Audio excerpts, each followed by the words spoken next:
leadership, because in leadership, a bad decision, as in the eyes of many members, is better than no decision.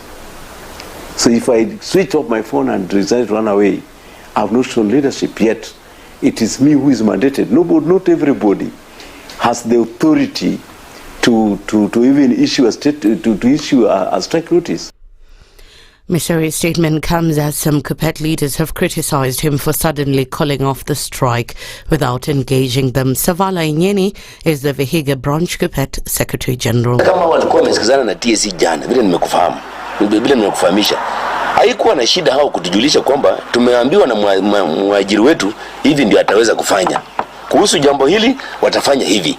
Kuhusu jambo hili watafanya hivi. Sasa watueleza sisi kama National Governing Council members, nyinyi mnaonaje? Mwalimu sio electrical switch ambayo unaweka on na off bila akili mzuri anajaribu kufanya. Uweze kuwaita kwa barabara uwatembeza siku mzima alafu jioni unawaambia hiyo kitu ulikuwa unatembea nayo imeisha. What kind of nonsense is that? What does the national office take us for? We have not called off the strike. Our strike is on. Give us the minute that shows that we have called off the strike. We cannot be told that after calling off the strike we are going to meet and ratify. Which one comes first? Missouri, however, maintains that the strike achieved most of its goals, even as the Teachers Service Commission continues to look into the unresolved issues. So whoever is disputing that, let that person, if that fellow is a lady enough, let her come here. If he is man enough, let her also come to tell me. The teachers of this country had already had medical insurance compromise. It is this strike which has brought it from 22 billion, from 11 billion and taken it back to 22 billion.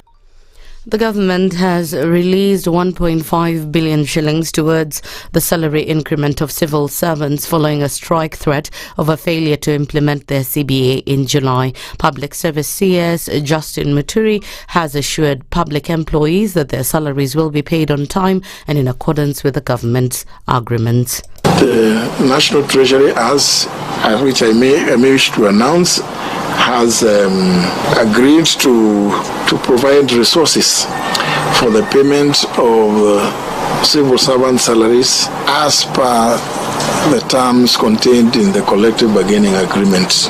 Indeed, I wish to thank the National Treasury for seeing to it that this agreement is honored. UKSC Secretary General Tom Odege said they've called off the strike, further thanking the government for increasing their house allowances. Siaya Governor James Orengo has said that the ODM party will continue to hold the government accountable despite President William Ruto including some leaders of the opposition wing in the government. According to Orengo, ODM is the legitimate party tasked with criticising the government. So ODM is still the minority party.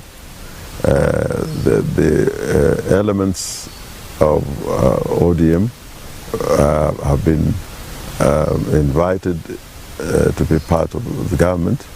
We think there's a national agenda as contained in the NADCO report and other issues that have emerged that will require resolution in a structured manner. I, for one, am waiting for that time to come when not just the political parties but all the stakeholders could be able to sit down and deal with the root causes. That's the News Wire. I'm Leah Ubaga.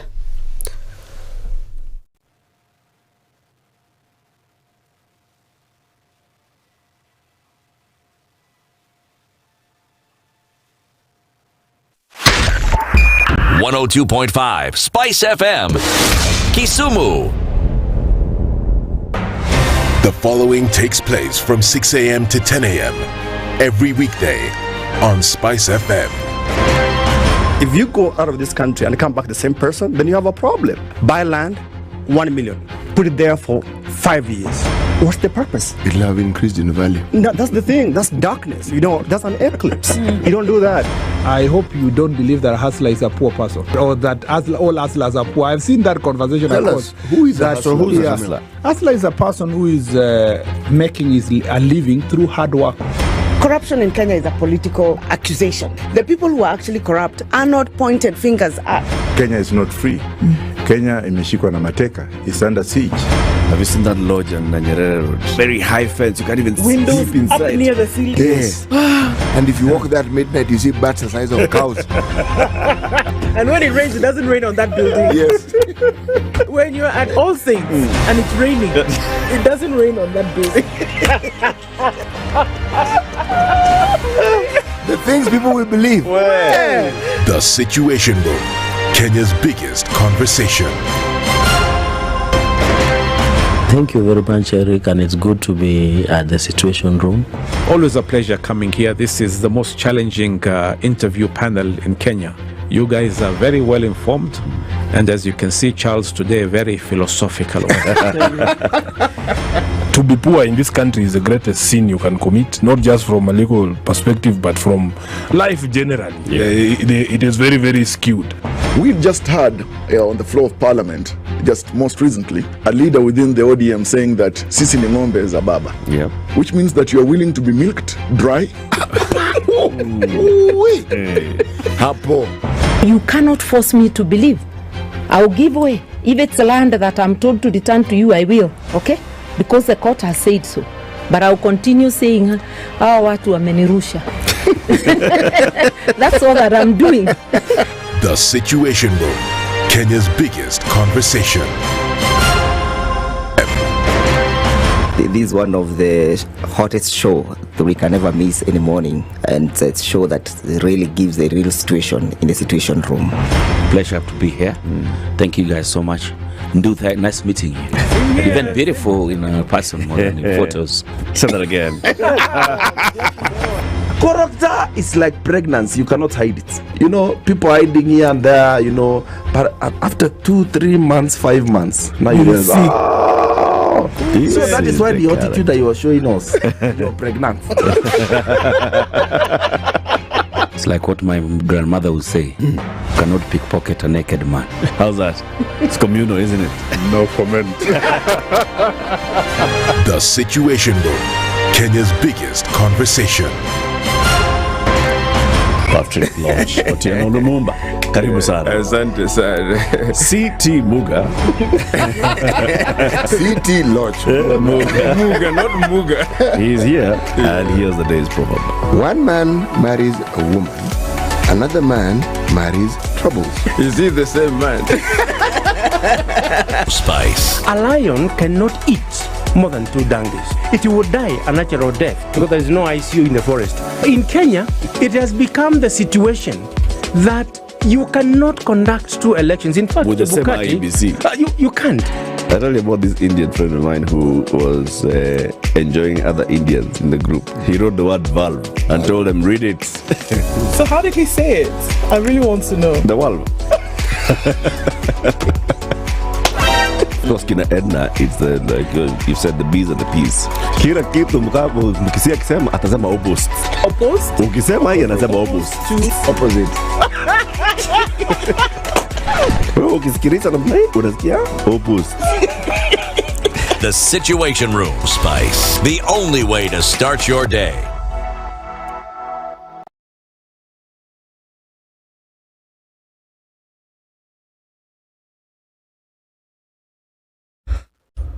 Good morning and welcome to Wednesday. Taking a look at what's happening on the roads this morning, and not much has started to pop.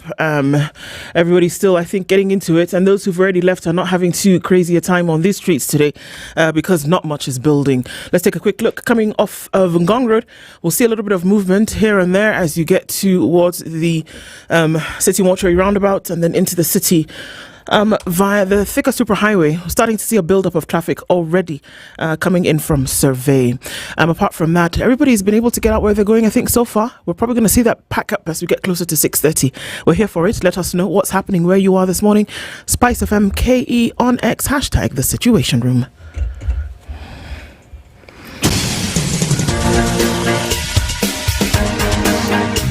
This is The Situation Room, the home of hard-hitting political commentary and penetrating insights about the state of the nation. This is a talk radio experience like no other. The Situation Room, a place for hard truths, debates, and elevated conversations. The Situation Room, witty, political, engaging, deep, controversial. In the room, we have C.T. Muga, researcher, academic, seasoned political observer, a fountain of wisdom in these politically uncertain times. Ndu Okoh, Nigerian by birth, Kenyan by choice, communications expert, Pan-Africanist, a truth seeker and believer in people power, and Eric Latiff, agent provocateur, the man in the chair, seasoned journalist, news hound, a man who believes in punching up, not down.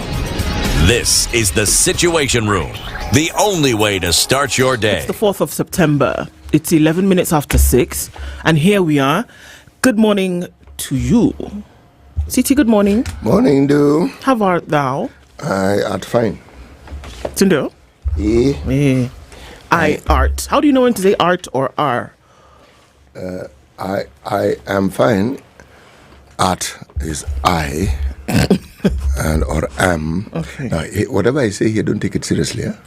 Ever, or like today? Like today, I'm just speaking. Oh, today, just things are coming out of your mouth. I'm just speaking, yes. Okay. Why don't you ask me when you say thou? Thou is referring to thou. It's you. It's you. Yes. Thee is also you. Okay. How art thou, Jesse? Well, it seems most people read the King James Version today, yeah?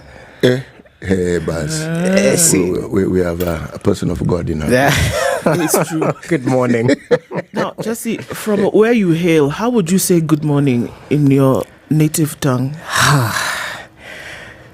Jesse's breathing, Yeah, it's I come from a couple of areas, so I'm trying to pick... Very good, all of them. No. A couple is good. A couple is two. Yeah. Okay, number one?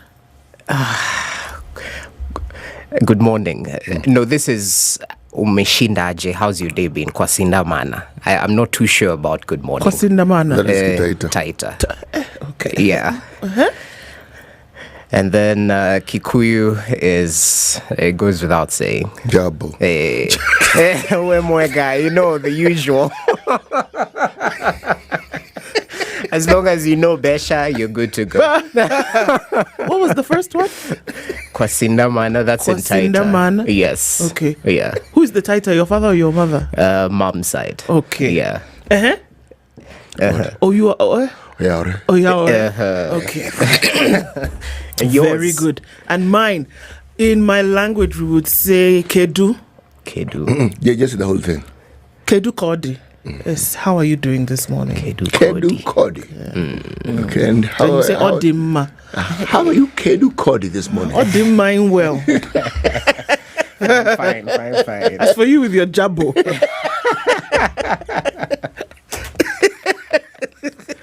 See that thing that you normally drink, just small.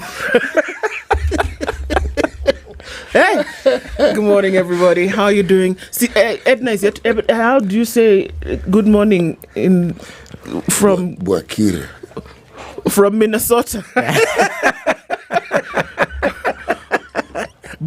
Buakire from Minnesota. Eric Latiff, good morning. How are you doing? Where you are sleeping inside the blanket. You'll soon come out. Don't worry. I will be here for it. Eric is here, but in spirit, right? Leave will soon. Leave in Asia. Leave in Asia. You'll be back. Everybody, good to have you in the room also, as I'm seeing that you're all getting in.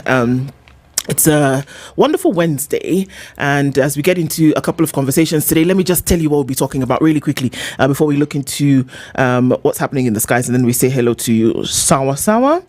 Yeah, I wish my fingers would move as fast as my brain. Well, as you're looking at your fingers, let me just tell you, yesterday, I was asked to send you greetings by very, very many people. I've collected Strathmore. I've collected the student. Man, there were so many. But the person who took the lead in sending greetings is somebody called Jesse Kigen Biwot.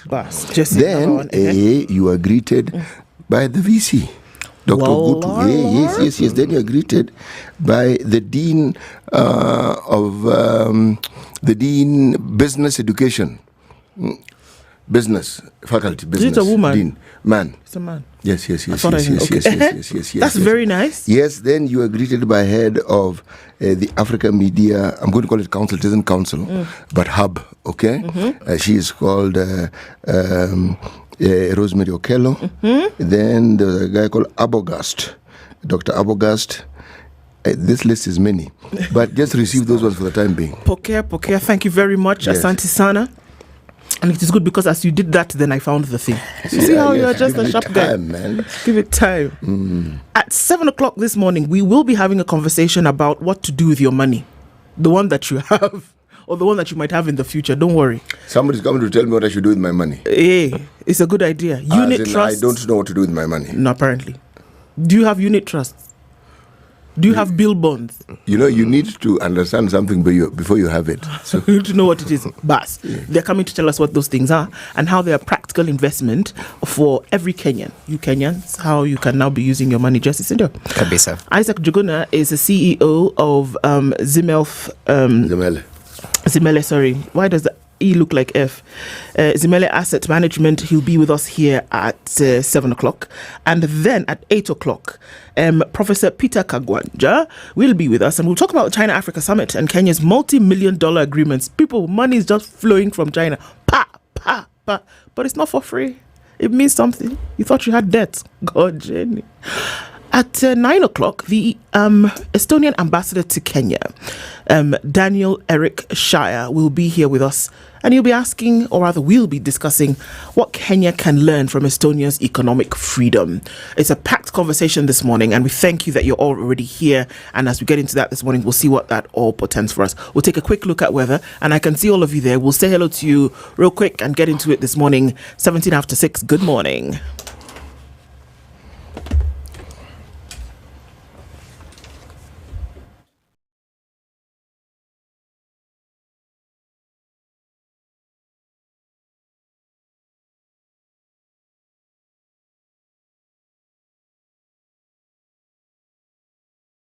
This is the Situation Room, the only way to start your day. 3, 2.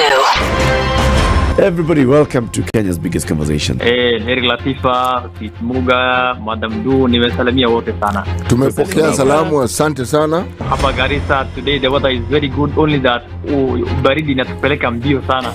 Sasa baridi ni degree ngapi hapa? Hata sijui lakini madam tunakauka sana. If you want to follow the money trail, you've got to think like a thief to be able to catch that thief. A slap from a friend is better than a kiss from an enemy. You remember the kiss of Judas Iscariot? Iscariot. Yes. Is the one that imetuweka kwa hii mashida yote na mataabu kwa sababu of that kiss. Yet the slap of Jesus Christ when he slapped those guys wenye walikuwa wanauza mboga ndani ya kanisa took them to heaven. The Situation Room, Kenya's biggest conversation. The weather with SpiceFM. Cloudy conditions in Nairobi, highs of 20 and lows of 12. We'll see highs of 23 and lows of 13 in a cloudy Nakuru, and highs of 20 and lows of 14 in a cloudy Nyeri. It's 12 degrees and clear in Eldoret, highs of 23. And in Mombasa, cloudy through Wednesday with highs of 29 and lows of 23. 25, and we'll see sunny conditions in Malindi with highs of 29. Kisumu at 19 is clear, highs of 29 as well. And we'll see highs of 27 in a mostly clear Kakamega, currently at 17. Kampala is cloudy at 20 with highs of 27. And we're looking into a partly cloudy Dar es Salaam at 24 with highs of 30. Johannesburg is cloudy at 12 degrees, highs of 24. And we're looking into a mostly cloudy Mogadishu at 25 with highs of 29. It's 12 degrees and sunny in Addis Ababa, highs of 25, and at 26 it's cloudy in Lagos with highs of 30. Kinshasa is clear at 23, we'll see highs of 30 and lows of 22. We're looking into a mostly cloudy Beijing Wednesday afternoon at 25, we'll see highs of 27 and lows of 22. It's 17 degrees and cloudy in Paris, and 16 and cloudy in London. Tuesday night is clear in New York at 17 degrees, coming into Wednesday, highs of 23 and lows of 15. Mature, intelligent talk every morning. Spice up yourself.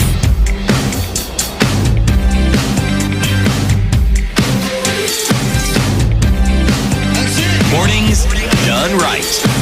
94.4 Spice FM, Nairobi. Okay, let's say good morning. Guys, we can see you already clicking in. Cheluget is already saying good morning, and I just picked it out from the middle. I mean, who says you have to start from the top or from the bottom? On a Wednesday, you can just pick from the middle. After all, we're in the middle of the week. Right. Linus Kitonga says good morning. Tune in from Mombasa is where Robertson Boko is. Don Sabwa is here and says the Adani Group were taking over JKIA. Even taking photos. Good morning. Yes, we see you. Evans Ntabo says, good morning. Salamu nyingi, asante sana. The Igbos say, a wise monkey cannot vogue on a young monkey he's carrying on his back because he cannot tell the activities of the young monkey. Agree. Which Igbo? I'm not sure, but we'll see. Good morning, Team Spice, says Jimmy Gakio. J Wangai, I want to know what the J stands for. I'm very curious. Good morning, beautiful people of Spice. When will Kenyan leaders start operating within the law of the land? That is a very good question. When will it happen? We don't know, but it's a good question to ask why or when. Jeffa says, tuned in, my best morning show from Feather in Amakasi. Good morning to you. Peter Congo is also here. Tuned into my best morning show. Leo, good morning, sir, says good morning, princess. Good morning to you. Kenya will be wholly owned by subsidiaries and multinationals doing what they wish as the political class get rich and the citizenry become poorer. Unfortunately, it does seem like a boding reality.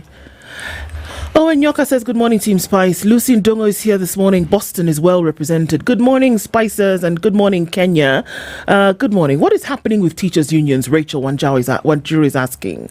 It seems like they're talking from a different book of thoughts. It's true. So we did see yesterday that lots of teachers across the country said, what? Strike over? What? Are you kidding? Now you Coopet people, even you now, we don't want you. Hey, it does just get messier and messier. Ali Ado says, good morning, Team Spice, watching live from County 001. Wilfred and I said, Nani alituroga Kenya, selling our national heritage for 100 billion. Some amount that you spend on state house operations.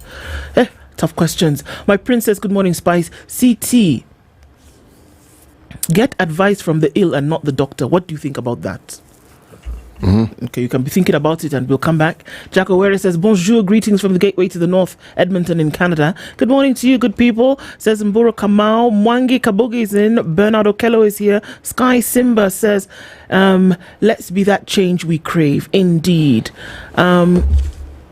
Kwasinda Manya Simanya we. Okay, sawa. I don't know you. Well, it's a greeting. Oh. It's a greeting by saying I don't know you? No. Here I am trying to claim I understand someone's language and I don't. It's how are you? Oh, it's how are you? Yes. I don't know how you are, so yes, I'm asking. Yes, I'm asking. Well, that kind of makes sense.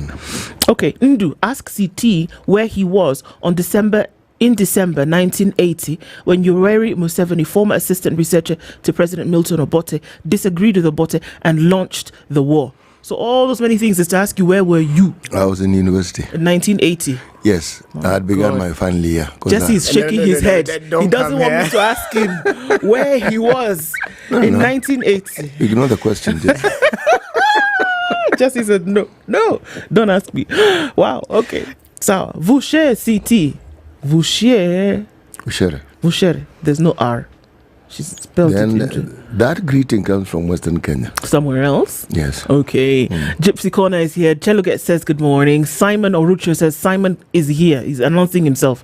Onyore Alfred says good morning, Team Spice, listening from Lucky Summer. Sylvester Kengo says good morning. Kip Kimoy Shadrach is here. Cecilia Ongwenyi says good morning. Happy Wednesday, sister. And Jack is also tuned in. Dr. CJ Murevi is in the house. Mama or Mosea says, I think we need DNA testing to make sure we are not monkeys. What are you talking about? King Dave Lubale is also here this morning. Everybody in the room. Karibuni Sana. Sana, thank you for being in the room this morning. We went to Côte d'Ivoire. Very good. The land of the elephants. Yes, we are still in Côte d'Ivoire. Hot water does not burn the house.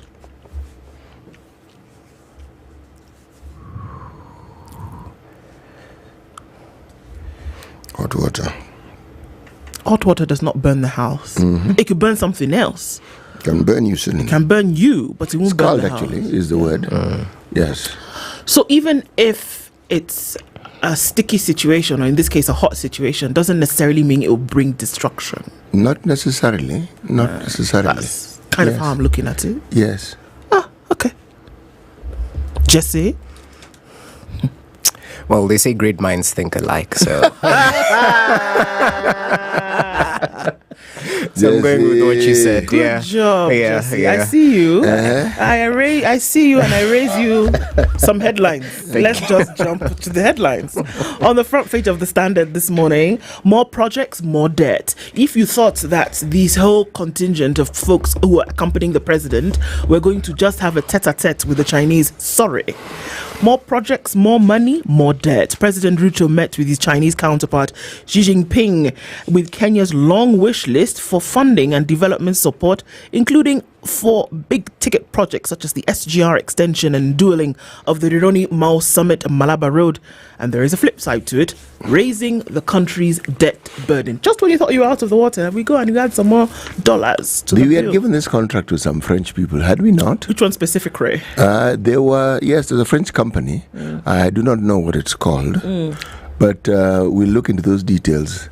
And I'm beginning to wonder, because if we are thinking of that, remember, this JKIA, there was a contract that had been given again to a certain Chinese company, and then we reneged on that contract, and we are now being charged, and we are now being given an invoice of a heck of a lot of money we were supposed to pay because of that breach of contract. Do we have the money? We have the money. Because president is in China and they're doling out cash. You can as well just ask them, please, we need some extra to pay these other guys that we wanted to do this project and we didn't finish or we didn't start, but we still have to pay. We'll sit back and watch and listen and read so that we understand it fully. But I know that this is how we have these problems, where we are always having to pay for things which we didn't do and yet we could have done it. This is true.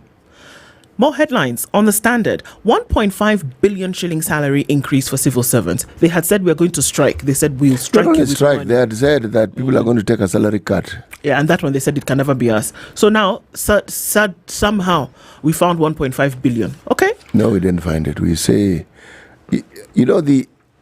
this money we don't need to find. If you ask me, the question we should answer at all times is, when we're told there's no money, is it really true? Calming a strike threat by civil servants, the government splashed 1.5 billion shillings on salary increment for civil servants in phase 2 of their collective bargaining agreement, raising pay by between 1,300 and 5,000 shillings and improving allowances. The cost of the teachers' strike, parents face unplanned expenditure, a pain for athlete burned by her suspected lover. That and others making the headlines on the Standard. Tell you very quickly about the people before Jesse looks at the Nation. Why lawyer wants Okoh removed from the judiciary? A petitioner accuses Chief Justice of incompetence and barring Ahmed Nasir from the Supreme Court. How Ruto lies killed Nithi 12. To satisfy his appetite for votes, the president pledged to fix Killer Bridge once elected. He did not. For his deceit, families paid with lives of loved ones. See, people this bridge. My goodness, the number of accidents that have been attributed to this particular bridge. It's not a joke, man. The deaths that we've been seeing on the roads, this is over the last 2 to 3 weeks. Every week we've had at least 2. I was trying to do the count last night, and it is madness. It's madness. Too many lives have been lost. Whether it is personal, it can be attributed to personal error, road furniture issues. This particular bridge, Nithi Bridge. But this Nithi Bridge is a totally different one. It's a bad spot. It very is, bad and spot. has been for a very long time. And they were supposed to work on it. This one is where you have to point towards infrastructure that needed to be sorted out. It has not been. And mind you, the deputy president was in Meru on Sunday. So, of course, he had to speak, bearing in mind that accident happened on Saturday. And more promises. He talked to the PS for roads, and they said the process is ongoing and they will hurry it up. Okay, of course. Okay. Interesting. Anyway, let's shift focus to the Daily Nation. This is what you'll be waking up to today. The headline, Teachers reject back-to-work deal. It seems the centre can't hold in KUPPET, that's the Kenya Union of Post-Primary Education Teachers, as tutors across the country express their outrage at the calling off of the strike on Monday evening, saying they got a raw deal in the agreement their union struck with the Teacher Service Commission. They now want KUPPET national officials who made the decision to step down. So it seems Akelo Misori, the SG, is under fire. And I was just listening to him yesterday. He said in his defense, not just anyone within the union can call off a strike or call for a strike. So I guess that prerogative lies with the powers that be, including the SG position. But teachers in various counties, the union branches, are not happy with that particular decision, bearing in mind they seem to have eaten humble pie, a deal they rejected earlier on, which NAT actually accepted, is what they decided to agree upon with the Teacher Service Commission, their employer. Find out more details on what's happening in the education sector, pages 4 and 5. But away from that, Raila is in China in the backdrop of the China-Africa Summit, and the back page of The Nation will give you details on what exactly Raila is up to. What is Raila up to in China tour, even as the former premier is set to give a keynote address on infrastructure at the China-Africa Summit, even as he looks for votes and lobbies for his candidature, which the election will be held next year in February. That's what you can expect, including another story touching on IEBC, the 6 billion shilling windfall for IEBC, City Hall lawyers, where dozens of law firms will get 6.2 billion shillings for legal services offered to the Electoral Commission and the Nairobi County government. IEBC actually owes 11 firms at least 1 billion shillings for services, including defending it in the just concluded 2022 presidential poll petition. Well, we don't have commissioners, but I mean, they gotta pay up. Yep. Titi, with you? I'm looking at the star, top right hand corner in Till Green. A painful journey. Will you help Mwelu? Brave mum is battling kidney disease and needs transplant. This is a story on page 20. Then learn to talk and save your marriage, couples advised during Mombasa forum. This is road to marital bliss. Okay. Impeachment nightmare. County chiefs push for protection against ouster after 2 years after polls. Yani, they've already started looking for ways of ensuring that they last until 2027, isn't it? 2027. That's when we have our next elections, isn't it? Yes. Right. Industrial action. Civil servants follow teachers in calling off boycott as lecturers remain adamant. They are going to remain adamant because if some people are being promised money and others also wanted the same money, they figured you just stay adamant and then they'll call you and tell you they're going to give you the money. Yeah. So that's what's going to happen. So they're going to stay adamant. Eye on the ball. Inside Kalonzo's 2027 strategy to beat Ruto. This is bang in the middle of the paper. Okay? He has started countrywide tours, revamped command center, where the reference here is who? Kalonzo Musyoka. Embakasi East MP Babu Wine is already gravitating towards Wiper leaders camp. Okay, this is according to the Star. In the Business Daily, we have state contractors set to be squeezed as new levy kicks in. Okay, contractors and suppliers to government will from this month suffer a slight reduction in payments for the goods and services they deliver. They haven't been. You mean what do you mean suffer? They haven't. Why do we have pending bills if they're being paid? Huh? If they're being paid, they're impending. Yes. Yeah. So what are these people talking about anyway? The story is on page 5. Insurer's team up for steam wells cover. 5 insurers have teamed up for a geothermal exploration risk cover that will compensate investors up to 257 million when they drill and fail to find sufficient output in Kenya. Okay. This one means they're more or less sure they're going to find it. Ruby's boss caught up in deportation row exits. What? The guy called Jean it's written Jean, but I think it's pronounced Jean. Christian Bergeron, Ruby's Energy Kenya boss, who was in 2022 deported from Nairobi before making a quiet return 6 months later, has been recalled to Paris. Been told, Jean, come. Paris beckons, okay? 1.2 million Kenyans sign up to unit trusts as assets hit 254 billion. Scale. Billion. In the middle of the paper, Ruto hands mega roads deal with China, drops French firms. Scale. Xi Jinping, you told me this one. Xi Jinping. But X is Xi, that J is also Xi. Yes. Okay. X is Xi Jinping. OK's funding talks for Nairobi Malaba Road. Yani, road being built on Kenya, the Chinese president has to agree it's being built. That's very good. Okay. Kenya risks legal row with French contractors. As I had said, it will come. And here it is. Yes. No sooner than. All right. Let's take a quick look at traffic, and then we'll come back and look at some of these stories in detail. Quite a lot making the headlines this morning. It is 24 minutes to 7.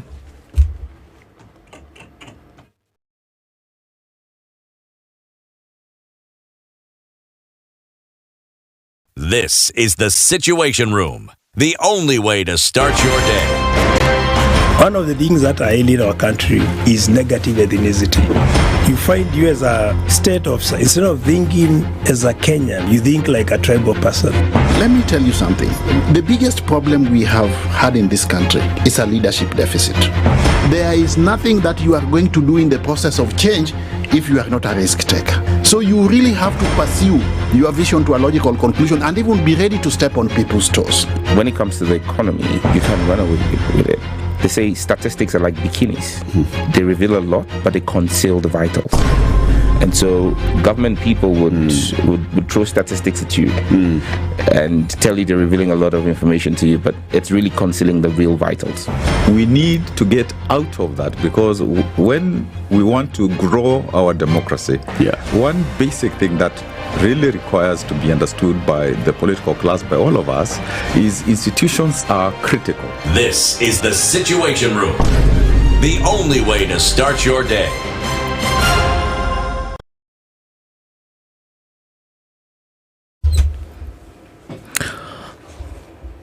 All right, a look into what traffic looks like this morning. A quick look at the Thika Superhighway. Traffic not doing too poorly.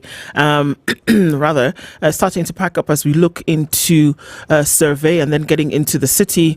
And then also coming off on Gong Road, we saw movement really early. And then also a little bit of a hold up as you then get towards the city mortuary roundabout. Other parts of the city, it's flowing along not too badly. Kangunda Road is starting to pack up in and outbound traffic as you get towards Outer Ring. And then also coming off of the Eastern Bypass, going towards North Airport Road and then spilling over to Outer Ring, we do have some traffic as well. A bit of a hold up. And it looks like it's going to be a pretty busy Wednesday as we get into the 4th. All right. Talk to us, SpiceFM KE on X. We want to keep things moving this morning. Hashtag the Situation Room. Mature, intelligent talk every morning. Spice up yourself.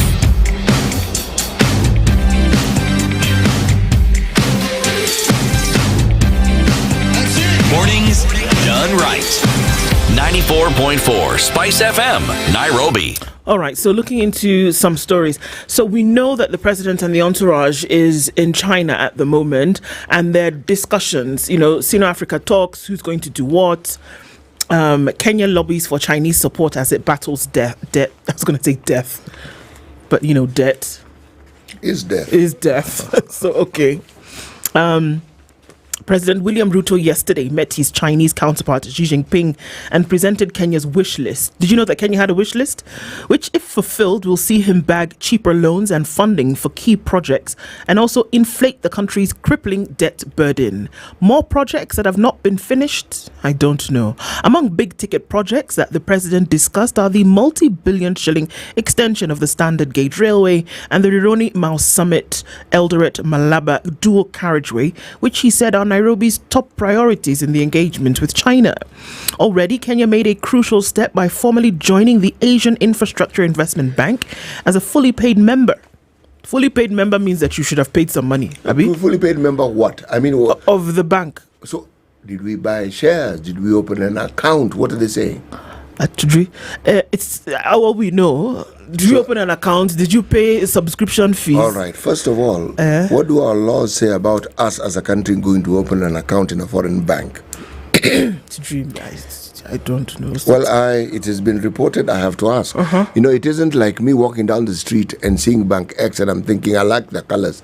Let me ask them what it means for me to open an account. It would appear as though it's a big boys club that if you get into, the likelihood of the consideration for you on certain things then increases. On concessional loans. Yeah, concessional is this loans, thing cheaper loans. The story is expounded on? Yeah, let me tell you. Please expound on it. So now, it's expected to enable the country access concessional funding for infrastructure, climate change efforts, connectivity, regional cooperation and technology-enabled projects and programs. The president, who is tagging along a delegation of senior government officials and former Prime Minister Raila Odinga, held meetings with various leaders as well as private entities. Curiously, among listed areas where Kenya is seeking public-private partnerships includes the Jomo Kenyatta International Airport, which is already in the eye of a major storm following overtures by India's Adani Group that is negotiating a 30-year takeover deal. Kenya has been grappling with a debt crisis occasioned by years of heavy borrowing, especially during President Uhuru Kenyatta's term. This has in turn witnessed a squeeze in government finances as debt servicing takes its toll, leading to an increase in taxes to plug the budget deficit, as well as fund ambitious projects of the Ruto administration, exacerbating an already high cost of living. I'm going to stop it there because we need to if we haven't already made the connection between all the things that we see happening. Look at the number of strikes that we've talked about in the last 2 weeks.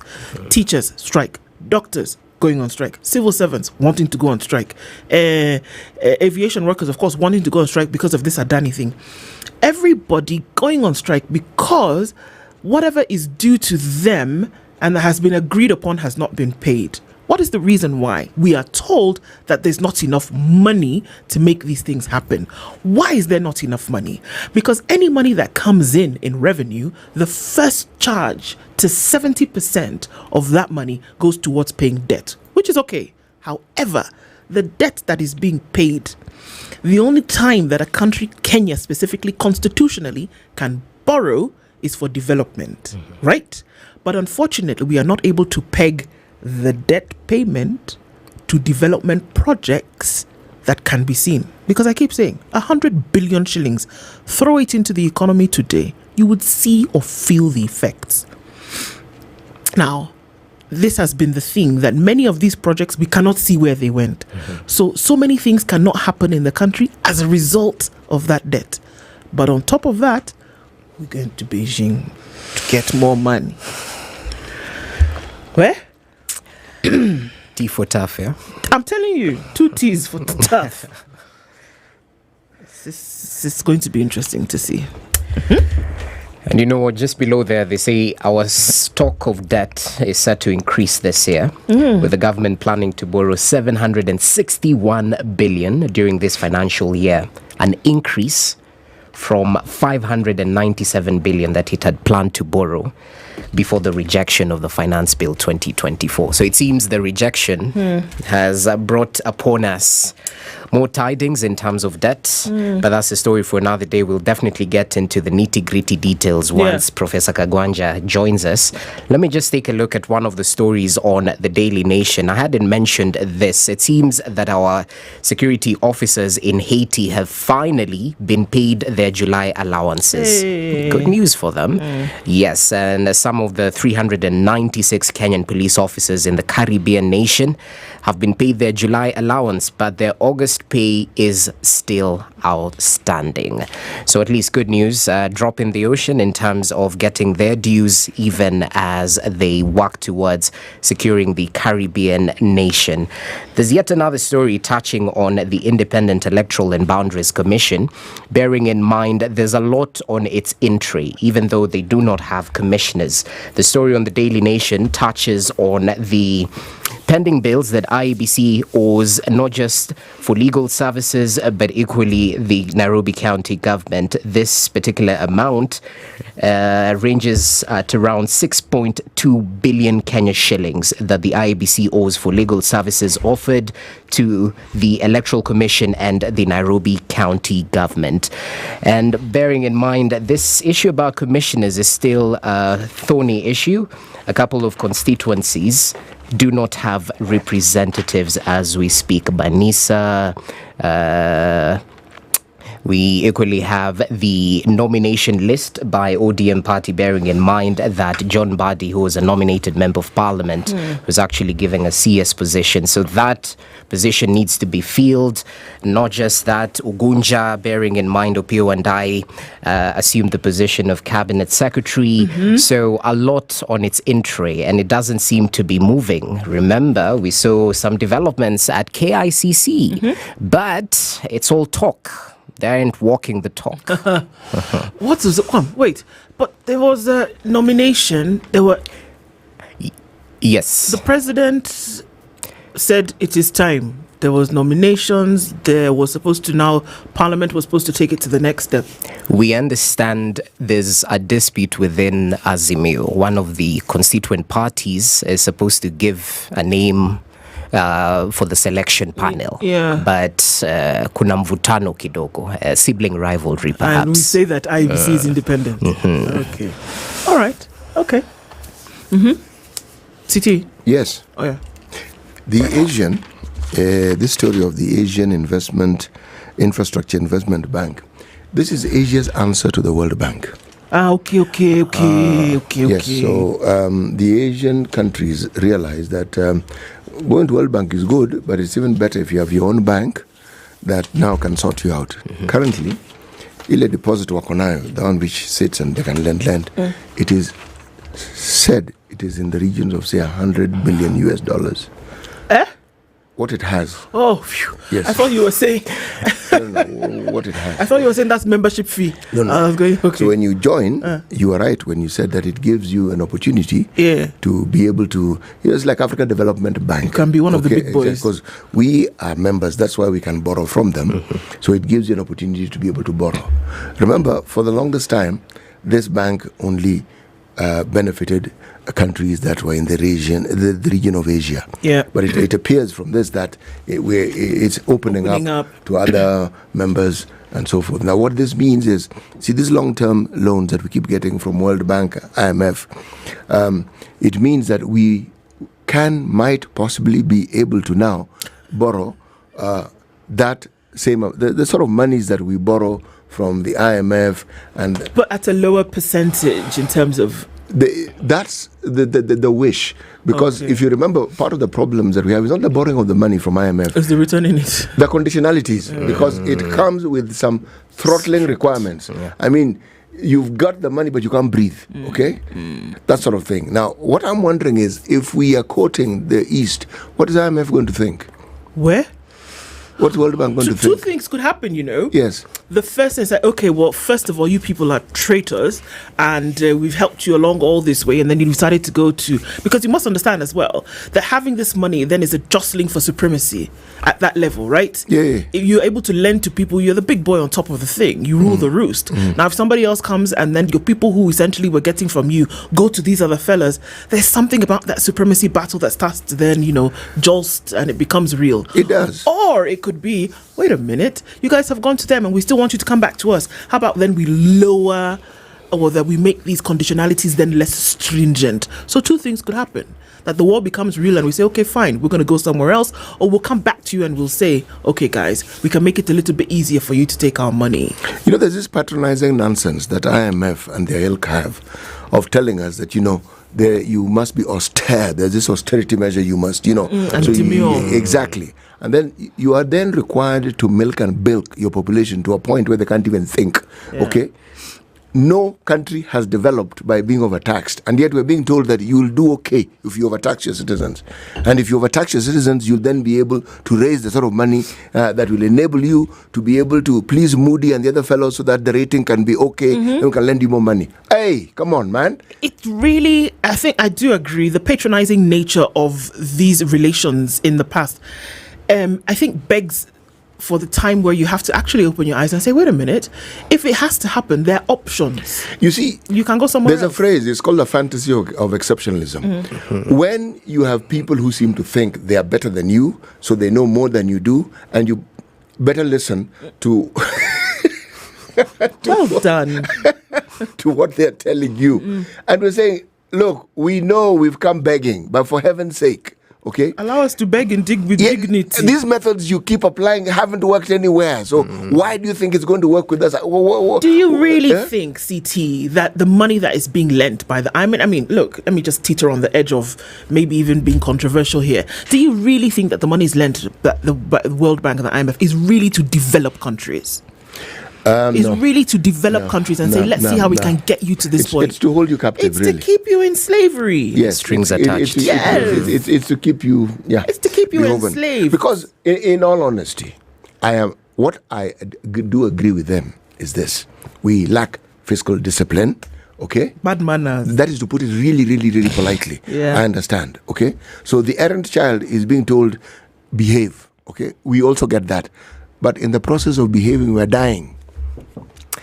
But he who pays the piper controls the tune. So, and you remember when the president was in US and he was put to task to explain about looking east or west when it comes to loans, he said we're moving forward, as simple as that. So one might beg the question, is looking east truly moving forward, bearing in mind what you said earlier, that, we're paying the price of the debt burden that was put on us during the previous administration, and that's why we're feeling the pinch, as simple as that. I get it. I totally understand that, there's a certain level of debt that you should not be enslaved by. But at the same time, where I also agree that he who pays the piper calls the tune, I'm saying get off the dance floor. Get into another club. There's an option here. There's an option for you. You don't have to deal with this patronizing man, especially in a sovereign country. Whereas, yes, the fiscal discipline and the real economic bad manners actually need to come to a halt. Sovereign nations should not have to play this game of being beholden because somebody has money. I beg. But you see, if we're to be fair also, we don't have to have the sort of leaders who put us in this position. That's what I'm saying. We can't run away from the bad manners. Yeah, because we are in this position because we've been put in this position. It is true. Okay? It is true. And the other fellows are saying, if you want our money, these are the terms. Yeah. Okay. You want our money? Remember, in the 19th century, some European countries sat together and agreed. Said, look, there's this place called Africa. We like it. So we just divide it. And which part do you want to take this? Never mind that there are people there. Just by the way. Those people were later discovered. Remember, these people came to our country and they discovered our mountains, which we knew all along. We even had names for them, but they discovered them. They named them. We had lakes. They came and discovered the lakes. So you could argue they even came and discovered us. But we were there all this time. Anyway. Okay. Let me tell you a bit of a sad story. Okay. Ugandan athlete fighting for dear life after her lover sets her on fire. A distraught father and an inconsolable sister stood outside the intensive care unit at the Moi Teaching and Referral Hospital as their family's pillar fought for her dear life. It was the family of Ugandan marathon star Rebecca Cheptegei, who was allegedly set ablaze by her boyfriend in Chumik Kinyoro location in Trans Nzoia. Her daughter narrated how she saw the man pour petrol on her mother, setting her ablaze outside their house. The 33-year-old represented her country in the marathon at the Paris Olympics last month. Critical care specialist Dr. Josephat Kirema said the athlete sustained 80% burns in the Sunday afternoon attack and is still in critical condition. The good news, if there is any, according to the doctor, is that resuscitation was successful and that all the hospital specialists were working for her recovery. Rebecca also sustained inhalation burns which affected her throat and airwaves, and doctors are working to prevent multi-organ failure. Dr. Karema said the marathoner would be stabilized in 3 days, adding that she had lost a lot of her body fluids and most of her skin. was damaged. The hospital's senior director of clinical services, Owen Menach, has assured the family that the facility where she was brought on Monday from the Kitale County Referral Hospital was doing all it could to save her life. The suspect is also admitted with 30% burns. You understand? The one who burned her is also in hospital. Rebecca's father, Joseph Cheptegei, said her children, ages 9 and 11, were in agony. Cheptegei said the ordeal happened hours after the couple appeared before the DCI in Kitale over a land tussle. He claimed the suspect had attempted to take away the plot that Rebecca bought and built a house in Trans Nzoia. He said, "I wish to state that my wounded daughter is married and her husband is in Uganda. Her attacker was a friend they met in Kenya and my daughter trusted her. They fell out recently, but the suspect sneaked into her compound on Sunday afternoon, armed with 5 liters of petrol, and hid in a poultry house." Are you understanding? Her husband is in Uganda. This fellow who burned her is said to have been her friend. One of Rebecca's daughter claimed she saw the suspect emerge from the chicken house with a jerrycan and a panga, poured petrol on her mother and set her on fire. "He kicked me while I tried to run to the rescue of my mother. Immediately I cried out for help, attracting a neighbor who tried to extinguish the flames with water. Terrible move, but it was not possible. I heard her wailing, calling for help as she tried to run out of the compound. The suspect followed her as he sprinkled a liquid, and suddenly she caught fire. The witnesses said the man ran to the nearby plantation and rolled on the ground to extinguish the fire as Rebecca burned. Neighbors claimed the two had differed over the ownership of the property. They used to stay together with the man coming along with his kids, but they later separated and they'd been having a long feud over the piece of land before falling apart. At the Moi Teaching and Referral Hospital, Rebecca's sister said the athlete was preparing to take part in a race later this year, but obviously that is not going to happen. Yeah? Okay. There is a study that was conducted a while back. I'm looking at a story in the Star on page 2. And according to this particular study, they say that over 300 Kenyans were killed by rustlers in 1 year. Okay? The leading counties that have this misfortune are Laikipia, West Pokot, Samburu, Meru, Elgeyo, Marakwet, Isiolo, Turkana, Baringo, and Marsabit. Okay? The unique aspects of the crime include the commercialization of livestock, rustling, and banditry, collapse of diminishing value for human life, as evidenced by the higher number of people injured and killed, increased or frequent raids, and a higher number of animals stolen. This is amidst everything that we've been told by those who are in charge of the Interior Ministry and the promises that this would come to an end. And yet, we're talking about from 2023 till now, over 300 individuals, Kenyans, have lost their lives. But we told that this security issue would come to an end. We were also told by the time that it was just interesting how people make these promises. Interior Cabinet Secretary Current, who's also the one who at the beginning of his tenure said, even if I have to sleep, Abi, isn't that what he said? Yeah. Even if I have to sleep in the North Rift, I will do it until this insecurity issue of banditry and cattle rustling comes to an end. I don't know how many days he slept in the North Rift, but okay. Well, what is certain is that he said things, and he has said things in the past. But is this not the point where we have to ask, is he equal to the task, really? Or is this thing beyond him? Because when you first hear him speak, he sounds really very sincere. He sounds like this is something I think he actually believes what he's saying as well. Yes, and then you get the impression he's... So what is it that hinders him? What is it that makes him incapable of fulfilling the promise he made? No one asked him to make this promise. He upped his game and outed and said this is what he's going to do. And now it is clear. After these, we're going to do 3 years, to Mamalizana 3 years. It is clear none of the things he has said has actually happened. And we can keep pointing, we can talk of Shakahola, we can talk of what. These things have not been resolved and they are in his docket. What hinders him from resolving these things? It has to be asked. And just so you know, Shakahola, they're still going to stage 6 of exhumation of bodies, just in case you thought we were out of the water there. There's too much that's going on or not going on for folks to be quiet. It's too much, and one has to bring people to book. We're getting to the top of the hour. Many more stories, of course, making the headlines. Things for us to think about. But we're going to get into a conversation at 7 o'clock of what you can do with your money. That CT, that money, don't keep it under the mattress. We'll talk about that at 7. Good morning, 7 a.m.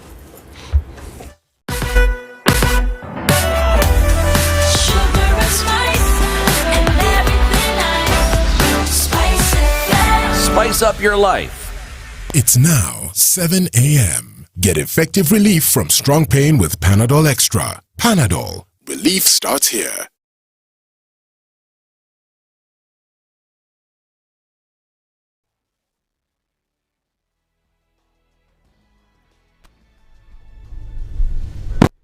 Good morning. This is the news wire. I'm La Ubaga.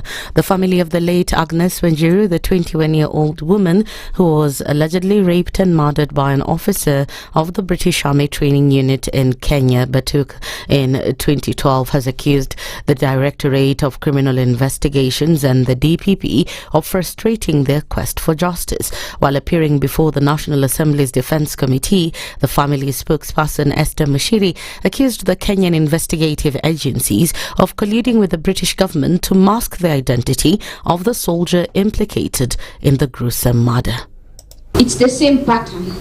They're saying we respond on this, we respond, but they're just giving out promises that we'll respond on this date, but nothing is coming out. Mbona sisi ati kwa sababu napewa the legal aid fund, so siwezi enda. So this is a symbiosis thing that they helping me kwa hii mkono na hingine ananinyanyasa cause hiyo ni kuninyanyasa. Why is it that ODPP is not progressively developing systems that will facilitate swift law enforcement? Kelvin Kubai, the family's advocate, questioned why, despite court orders for exhumation to obtain DNA samples from the deceased, the UK government has not matched the DNA to the database of British officers who are in Kenya at the time of Wanjiru's death. The British Army has been getting away with almost everything. They can get away with rape, they can get away with murder, they can get away with disarmament, and so this pattern must end, and we have to hold them accountable for the sake of our people. Defence Committee member Millie Odhiambo said out of political good manners between the British and Kenya, they can contribute to the Victims Protection Fund so that all the identified victims can be supported through that fund.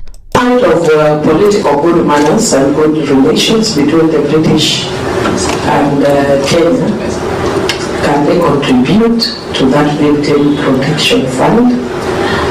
So that then all the identified victims can be supported through that fund. So that we do not have to deal with the two issues between the British and Kenya, colonialism and neocolonialism, because this would be a form of neocolonialism. Now, as parents continue to be in a limbo whether to take their children back to school or not, especially those in public secondary schools, cracks are emerging within KUPPET over their called-off national strike. Some leaders have criticised KUPPET Secretary General Akela Missouri for calling off their strike without consulting them. Missouri now insists that he has not violated the principles of the union. I must show leadership, because in leadership, a bad decision, as in the eyes of many members, is better than no decision. So if I switch off my phone and decide to run away, I have not shown leadership yet. It is me who is mandated. Not everybody has the authority to even issue a strike notice. Missouri's statement comes as some KUPPET leaders have criticised him for suddenly calling off the strike without engaging them. Savala Nyeri is the Vihiga Branch KUPPET Secretary General. Kama walikuwa wamesikizana na TSC jana, vile nimekufahamisha, haikuwa na shida hao kutujulisha kwamba tumeambiwa na mwajiri wetu hivi ndio ataweza kufanya. Kuhusu jambo hili watafanya hivi. Kuhusu jambo hili watafanya hivi. Sasa watueleza sisi kama National Governing Council members, nyinyi mnaonaje? Mwalimu sio electrical switch ambayo unaweka on na off bila Akela Missouri anajaribu kufanya. Huwezi kuwaita kwa barabara uwatembeze siku mzima alafu jioni unawaambia hiyo kitu ulikuwa unatembea nayo imeisha. What kind of nonsense is that? What does the national office take us for? We have not called off the strike. Our strike is on. Give us the minute that shows that we have called off the strike. We cannot be told that after calling off the strike, we are going to meet and ratify. Which one comes first? Missouri, however, maintains that the strike achieved most of its goals, even as the Teacher Service Commission continues to look into the unresolved issues. So whoever is disputing that, let that person, if that fellow is a lady enough, let her come here. If he is man enough, let her also come to tell me. The teachers of this country had already had medical insurance compromised. It is this strike which has brought it from 22 billion, from 11 billion and taken it back to 22 billion. That's the news wire. I'm Lydiah Ubaga.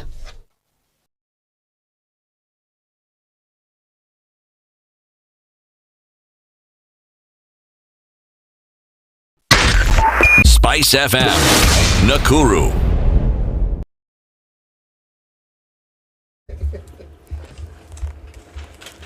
It's a few minutes after 7 o'clock. What's happening with traffic on these streets?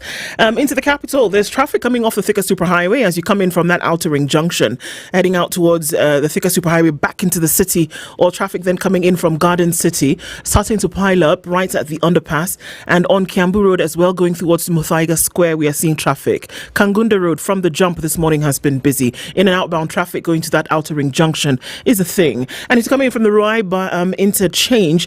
There's traffic then on the eastern bypass as you come then through North Airport Road, heading on to the outer ring junction right there. Traffic is already starting to build on Aerodrome. It's coming in hot from Langata Road, and as you get through towards the Nyeri Stadium roundabout, which is free for now, it's likely to pack up later. Folks who left earlier having a breeze of a time. Everybody else, you might get into it this morning, so let's just wait and see. Letting you know what's coming in from Spring Valley, Lower Kabete. That whole area is already starting to pack up, and Limuru Road looks like it's going to be a bit of a mess as we get into traffic hour. How about we talk and keep things moving this morning? SpiceFM KE on X, hashtag The Situation Room.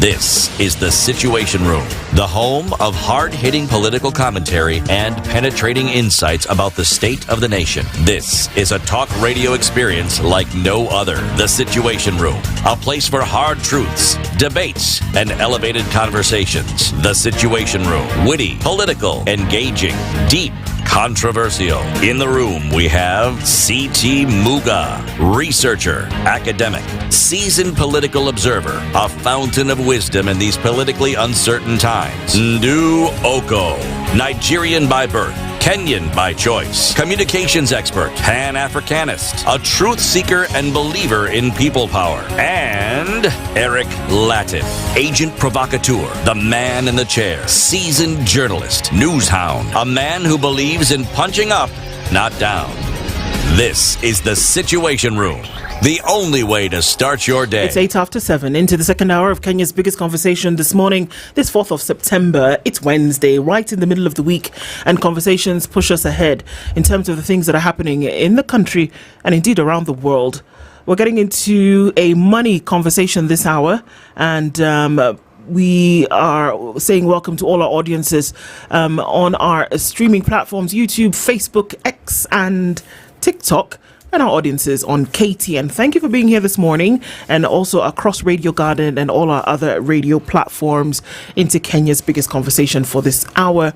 Our guest is here, and saying a good big morning and a welcome to the hot seat.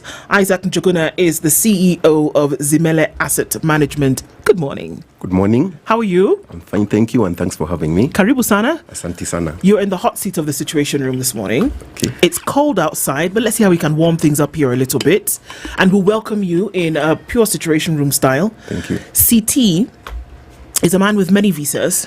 He goes around the continent and he picks up proverbs from different countries every week.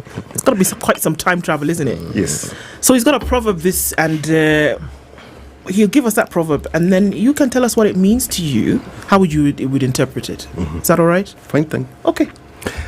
Hot water. No, first of all, the problems for this week come from the Republic of Cote d'Ivoire. We have been looking, last week we were in a country that is similar to the one we're looking at this week because they all border the ocean. If you're on this continent, it's either the Atlantic Ocean or it is the Indian Ocean. Okay, so the country of the Republic of Cote d'Ivoire, formerly known as the Ivory Coast. When you have a country that had ivory, it means it had elephants. So one wonders whether those elephants still exist in the large numbers that they once did. Hot water does not burn the house. Hot water does not burn the house. That's the proverb. Now I'd like you to tell me what you think it means to you. Your interpretation of it. Very, very deep. I think it's probably just to say that hot water is not destructive as such, because if it were, it would burn down the house, given that it's hot. But it doesn't, because it's what it's used for, I guess. Yeah. So it's not so much about the heat; it's about what the use that it's put to. So what would that mean, do you think, if you were to apply it?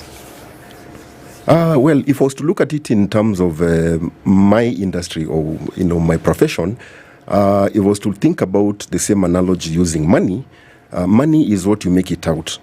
Money can get you to where you want to go. Money can help you achieve your goals, but money can also get you into trouble, as you're well aware. I think there's been this conversation going on for quite a while about the country's indebtedness and how that has caused us to get into an austerity mode, raising taxes, cutting spending, and that kind of thing. Now, at the individual level, it's not any different.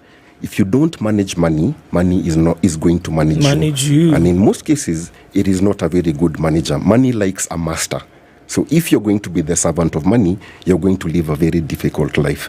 So in other words, money is how you manage it. It can give you a comfortable life, which is what my industry seeks to achieve, or money can make you a slave. As you are aware, debt simply means enslavement. Enslavement to money. So the choice is yours. So hot water, money, same difference. Wow. You put it very well. My goodness, how's that for landing a plane this morning? Love to hear it. So then how we can just jump right into it, because I think you've just, paved a very good path for the conversation that we'll be having today.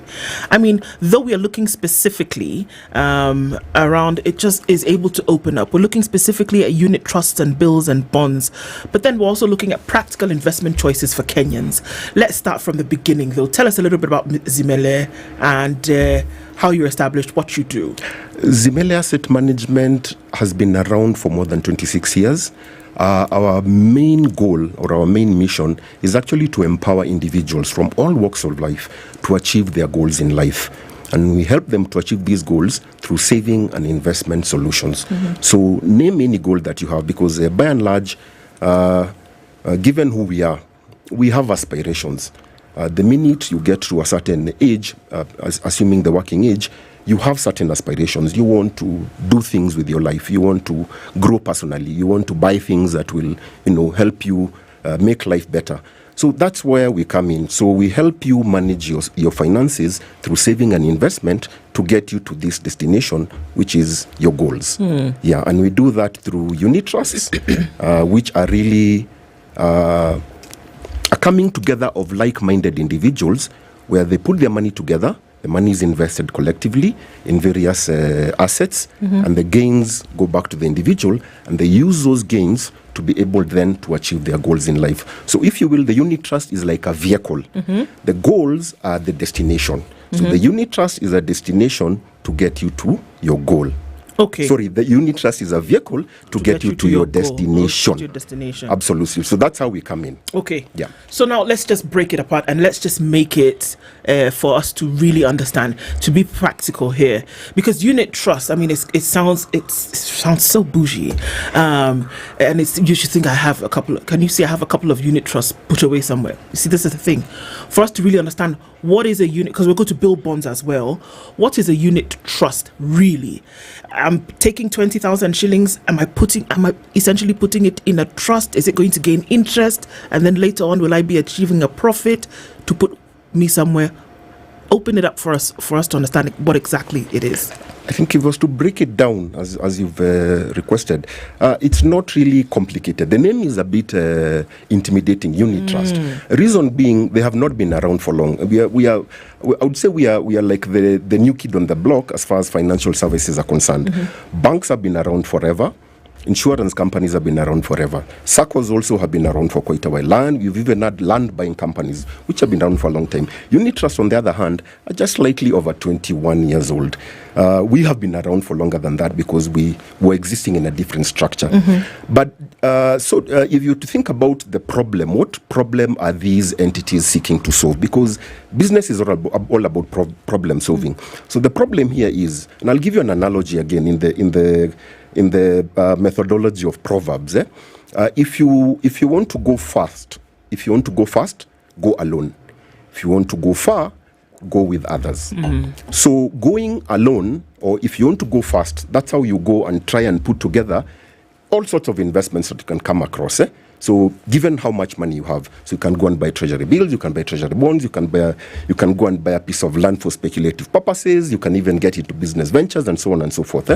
Now, whether that succeeds or not is entirely a different matter. But in usual terms, if you're going to be watching your money and you still have something that keeps you occupied full-time, meaning your job, then perhaps something is going to give. And that's why, for instance, you'll find if you're going to run a business part-time and there's somebody else who's running it full-time, chances are the person who's running it full-time is going to have better results. In other words, they're going to have more success than you. Now, that's where we come in. So in the unit trust setting, you give us your money, and so many other people give us your money. And I would like to emphasize here, we are not talking about a lot of money. At Zimela, for instance, 100 bob gets you started. And that 100 bob is just indicative. Technically, we really don't have a minimum balance. We have people saving 20 shillings. We have people saving 50 shillings. So it's really according to your purse. And that's why we say it's practical and should be for every individual. As long as you have an income, we believe you have an income, you have goals, you have aspirations, you need to save money, we are there for you. Okay. So that's where we come in. So we take this money, 20 bob, 100 bob, 1 million shillings, 100 million shillings, depending on the individual, put it together in one pool, and then invest it collectively. Now, when we come to investing, primarily we invest that money in treasury bills and treasury bonds. Now, those are what you might have heard being called fixed income funds or money market funds. So what we simply do is we take that money and lend it to the government.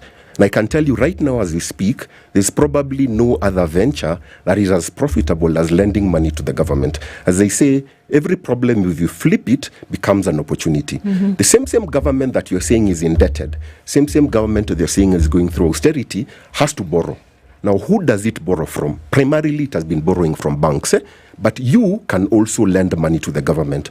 By joining a unit trust and putting money in a money market fund or a fixed income fund, you're in essence lending money to the government because some of your savings are going to be used to buy those bills and bonds. Now, what's the issue with bills and bonds? Also comes to rate of return, because at the end of the day, you want to make sure that your money is working for you. If your money is not working, then it means that it's going to lose value. Now, these bills and bonds, currently, we are looking at rates of interest rates from 15% going all the way to around 18%. Can I just pause you for a second? Please. Unit trust you explained. I have an understanding. Yes. What's a bill? What's a bond? Okay. Let me go back to that. Yes. Now, a treasury bill, or let's just start from scratch. You remember earlier we said debt. Yeah? Yep. So when the government gets into debt, it is required to borrow. Yeah? Or, sorry, when the government cannot meet its expenses, its budgetary obligations. Right. Because a government, unlike you and I, has the power to tax. Yeah? It can tax and it can borrow. But generally, all that is guided by a budget. So the budget is presented. So in that budget, estimates of spending are provided there. And then after looking at the estimates of spending, they come and say, this is how much revenue we can raise from taxes. But there's always a difference. In other words, the government always lives beyond its means. Now, that difference is what is called a deficit, budget deficit. And most of the ministers, cabinet secretaries' measures are geared towards closing that deficit. And that's where the borrowing comes in. Because the borrowing is how the deficit is reduced. So how does what methods does this borrowing take? It can be domestic. Now, domestic borrowing is what is referred to as treasury bills and treasury bonds. These are simply, they're called instruments, financial instruments that the government sells to raise money from individuals, from banks, from financial institutions to be able to bridge its budget deficit. Yeah. What's the difference between a bill and a bond? A treasury bill is a short-term borrowing instrument for the government. By short-term, we mean less than 1 year. So currently, as we speak, we have three kinds of treasury bills. We have one that matures after 3 months, we have one that matures after 6 months, and we have one that matures at just about a year, 364 days.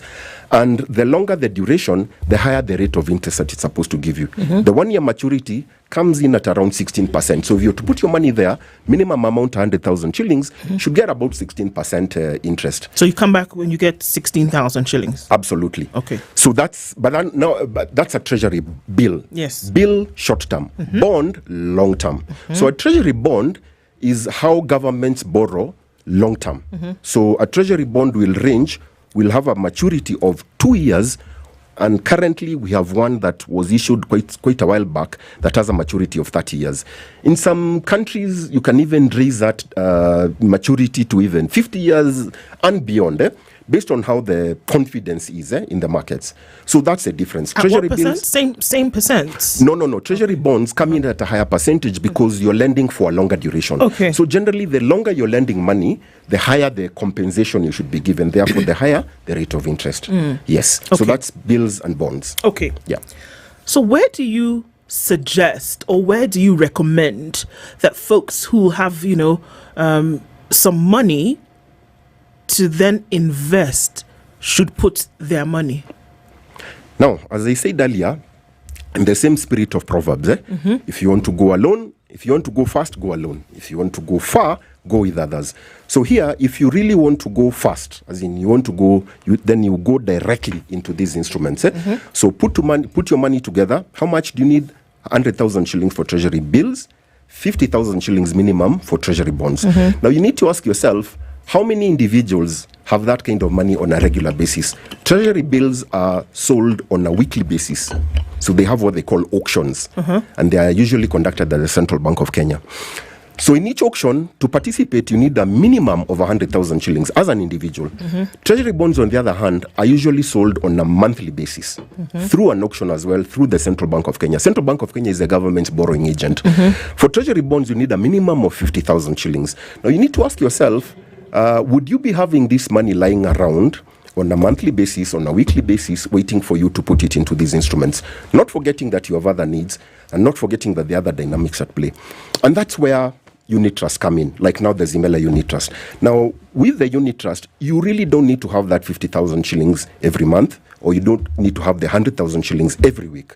With whatever you have, let's call it even 100 shillings, 1,000 shillings, whatever your pocket can spare, you come and give us that money. We, in turn, pull it together with money from other people, go and buy the same bill that is being sold for 100,000 shillings, or the bond for 50,000 shillings.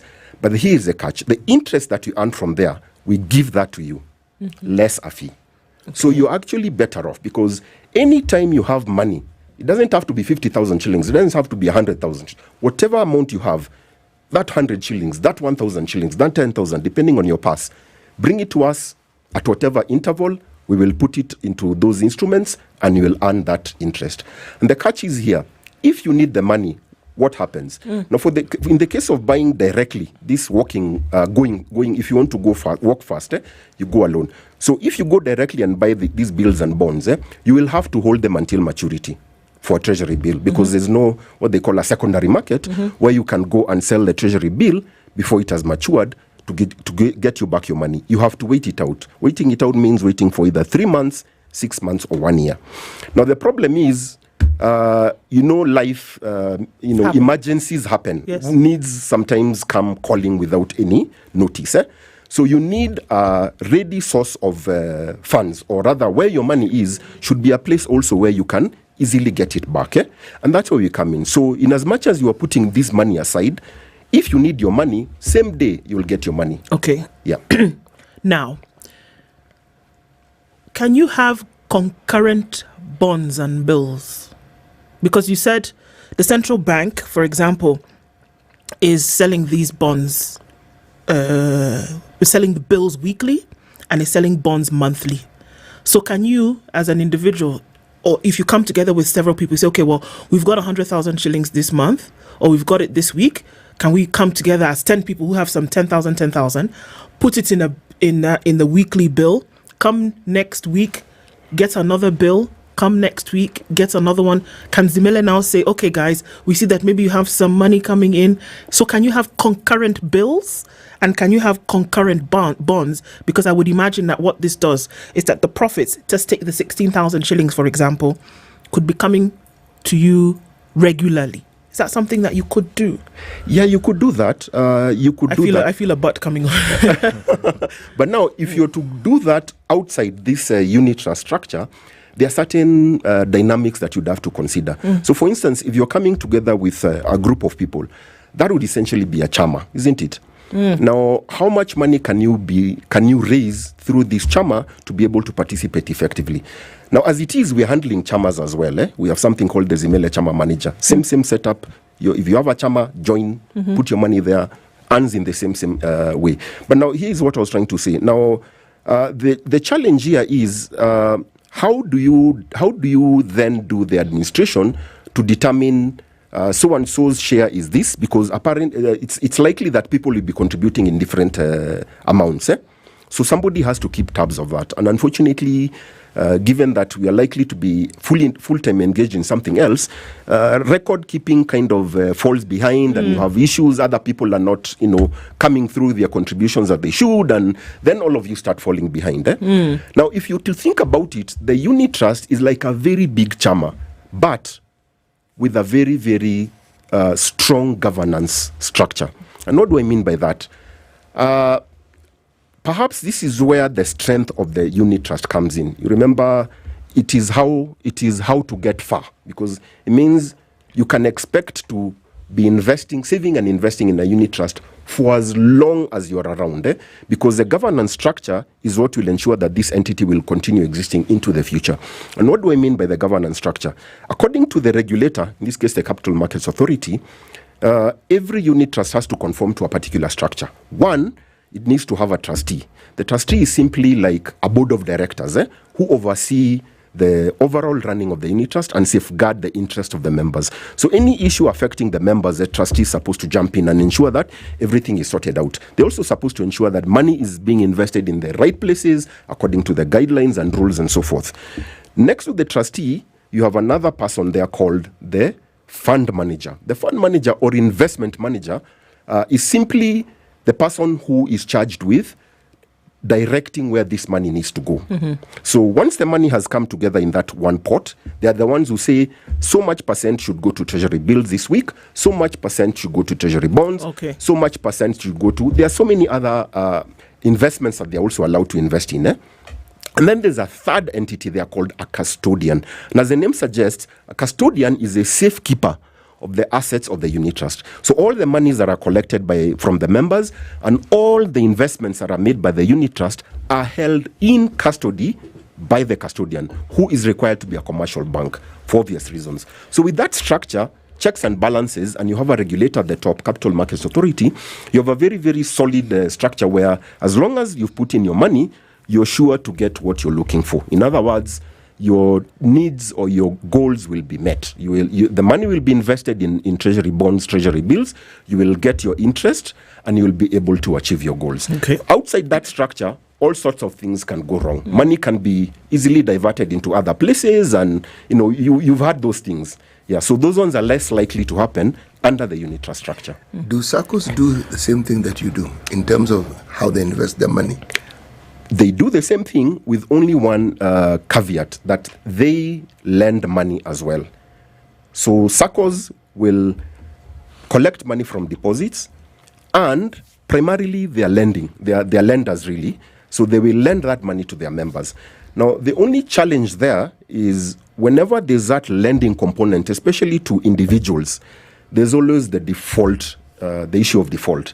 So 100 shillings invested, or rather 100 shillings in loans, never comes back in full. And as you're talking about it right now, I'm sure you've seen it in the financial pages.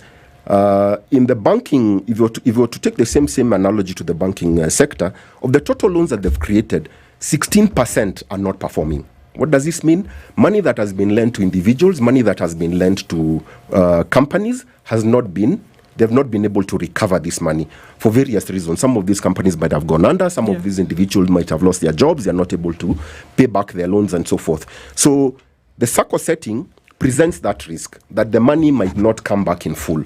But in the unit trust structure, we are not allowed to lend by law. So all the money we collect from you can only go to investment. The only lending we do is to the government through those instruments, treasury bills, treasury bonds. And these are safeguarded securities. These are guaranteed securities issued by a sovereign or a government. So chances of government defaulting are very, very low. Why? Because unlike you and I, governments have the power to tax. We don't. So if there's a bill maturing, all they need to do is just either they use the money from taxes, or they're even allowed to take more loans to pay old loans. Now, nobody has that kind of flexibility. So for that reason, it's considered safe. Okay. What instruments does one get when one puts their 1 shilling, 2 shillings, 10, 20, 30, 100 with you? Essentially, you open an account. So I'm an account holder. So you open an account in the Zimele Unit Trust Fixed Income Fund, Okay. or the Zimele Savings Plan, as we call it. So that 100 shillings is simply a deposit or an item in your account. Every month, there's interest that's checking in.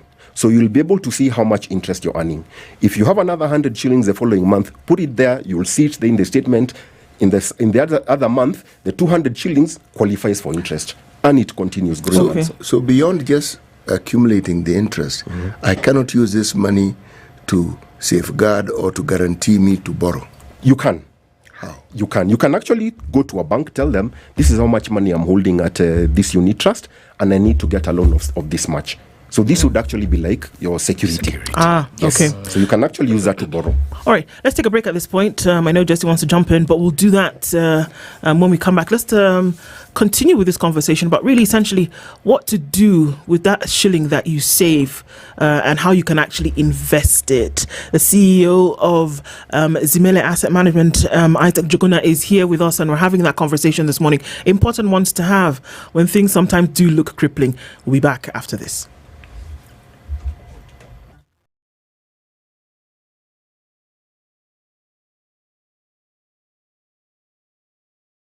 This is the Situation Room, the only way to start your day. If a lion shows you its teeth, it doesn't mean it likes you. It doesn't mean it likes you. It won't start. A liar calls as witness one who is either dead or far away. Say it in Ben low, nin inte, yenin there, ayu markati kadikta. You know this character called liar. He has disturbed people. So when you tell him who are your witnesses, he will take you to a place where it is difficult to verify. For someone like me who sweats a lot, I cannot survive there. Sweating is biblical. Good. And he must blame it on Adam, not me. Because Adam messed up and he was told, now you fellow you, by the sweat of your brow, thou shalt eat. The Situation Room, Kenya's biggest conversation.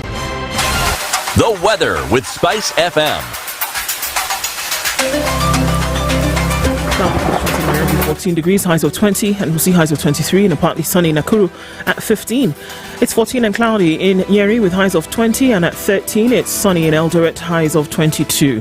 Mombasa partly sunny at 24, we go to highs of 30, and we'll see highs of 29 in a sunny Malindi at 25. Kisumu sunny at 20 with highs of 29. And at 17, it's sunny in Kakamega with highs of 27 and lows of 15. Partly sunny at 19 in Kampala with highs of 27, while Dar es Salaam sunny at 24, we'll go to highs of 30.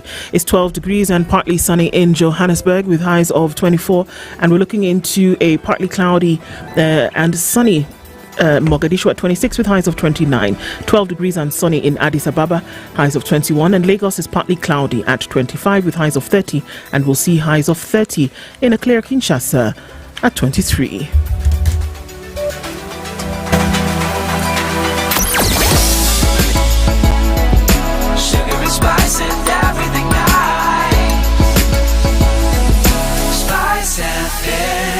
spice up your life.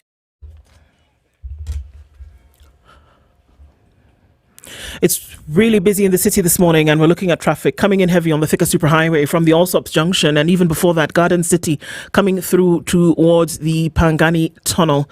And it's going to spill over towards Wangari Maathai at the junction of Wangari Maathai Way, heading out towards Chiromo and then into Westlands.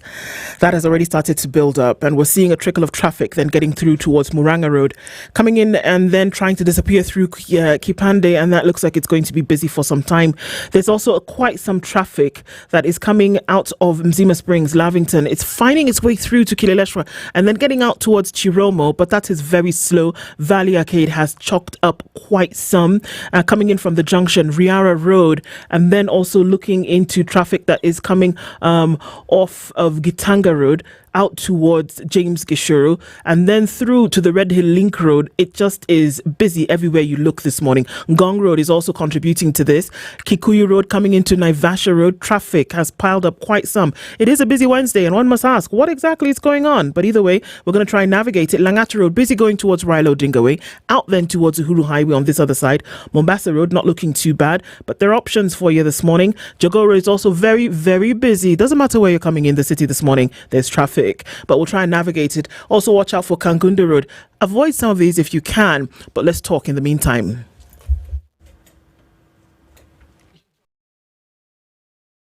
Mature, intelligent talk every morning. Spice up yourself.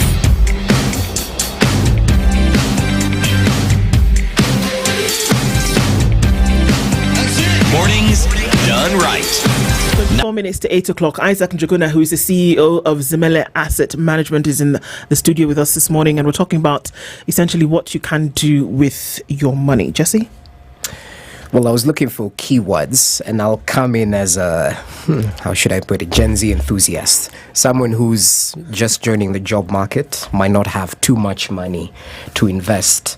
And you mentioned there are low entry requirements. As little as 100 Kenya shillings, you can get going. That's very important. Enhanced returns, you said the percentage of interest is. Does it vary?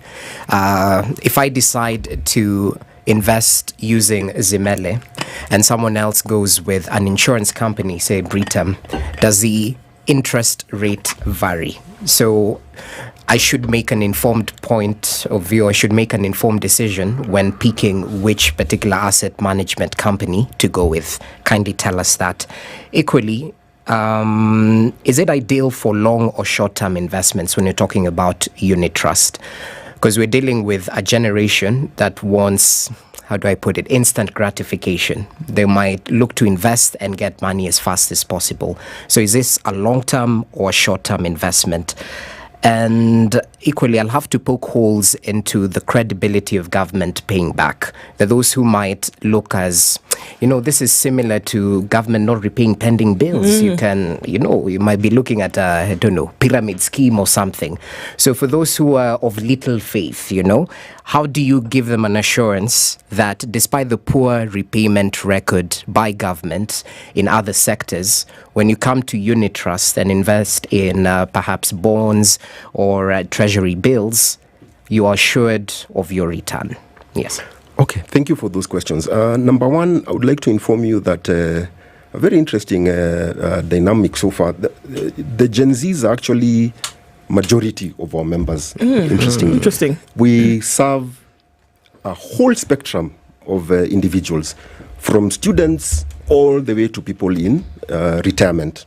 So we see ourselves as being involved in this whole spectrum. But coming back to your question, one choice of unit trust. One, of course, is entry level. So like I mentioned, Zimele is at 100 bob. And technically, we can even drop you to 20 bob or whatever your wallet can afford. Now, others will vary. There are some who will tell you minimum is 10,000 shillings. Others will even tell you their minimum is 1 million shillings. So I guess it depends with how much you feel you can set aside given that minimum. Now, as far as the returns are concerned, first thing, of course, is that these instruments that we invest in, treasury bills and treasury bonds, the interest will always vary from time to time based on the government borrowing requirements. Okay. So currently, we're in a high interest rate environment. When you talk about interest rates in the range of 16%, going all the way to 18%, that's not a normal environment. And this has been playing out not just in Kenya, but globally. Yeah? And we can even trace its roots to America. So whatever happens in America has bearings here. So America raised its rates to try and control the inflation, and that worked its way all the way here. So rates here also went up. But generally, it's not usually the norm. So in most cases, like if you go back about 2 or 3 years, these same T-bills, treasury bonds that you're talking about and treasury bills were below 10%. And by virtue, and because of that, lending rates also on banks and so forth were also lower than where they are. So they all have a bearing. But from time to time, they'll normally go up and they'll go down. So that will come to you. So depending on what we get in the market, that is essentially what we will pay you. Yeah. Now, but then again, you are not likely to see a very, very big difference from one provider to another. Why is that? Because we are all going to the same source.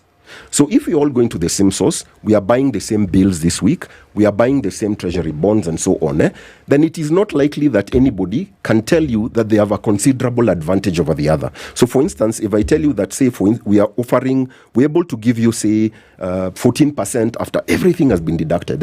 Now, when somebody comes and tells you they're able to give you 20%, and you know for sure that there's no instrument in the market currently that can give you 20%, then you know there's something going on. And usually in such cases, risk comes in.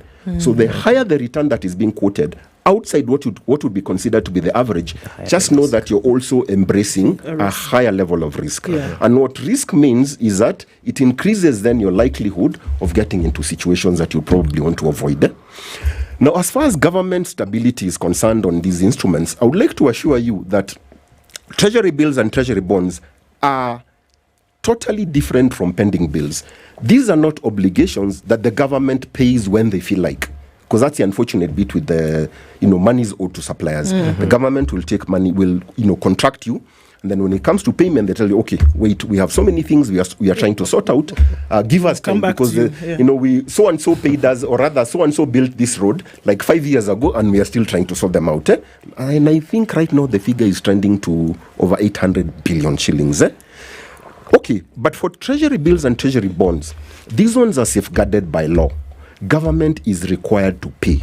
So come rain, come shine, they must pay that debt. So if they don't, there are serious obligations here, or there are serious ramifications, because by and large, the entire financial services industry is built on these instruments of lending to the government, so to speak. Essentially, you're saying it's built on trust. It is built on trust. Yes. So if the government reneges on payment of treasury bills and treasury bonds, I can assure you, by the time the government is totally defaulting on those, you don't have an economy. You do not have an economy. Yeah.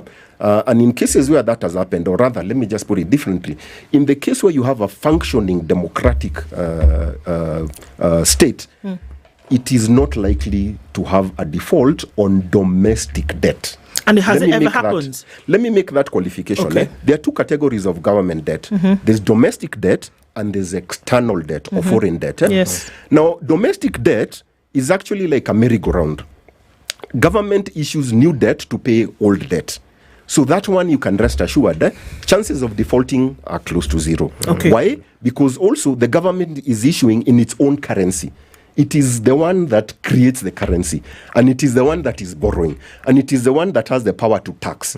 So for it to go bust to the point where it is unable to pay the same debt that it is creating, it's a very, very unlikely situation. Okay. Problems always check in on the external debt. Now, the external debt arises, of course, where the government feels, after looking at its numbers and still trying to plug in that budget deficit, decides to go offshore to borrow in dollars, to borrow in euros, to borrow in other currencies.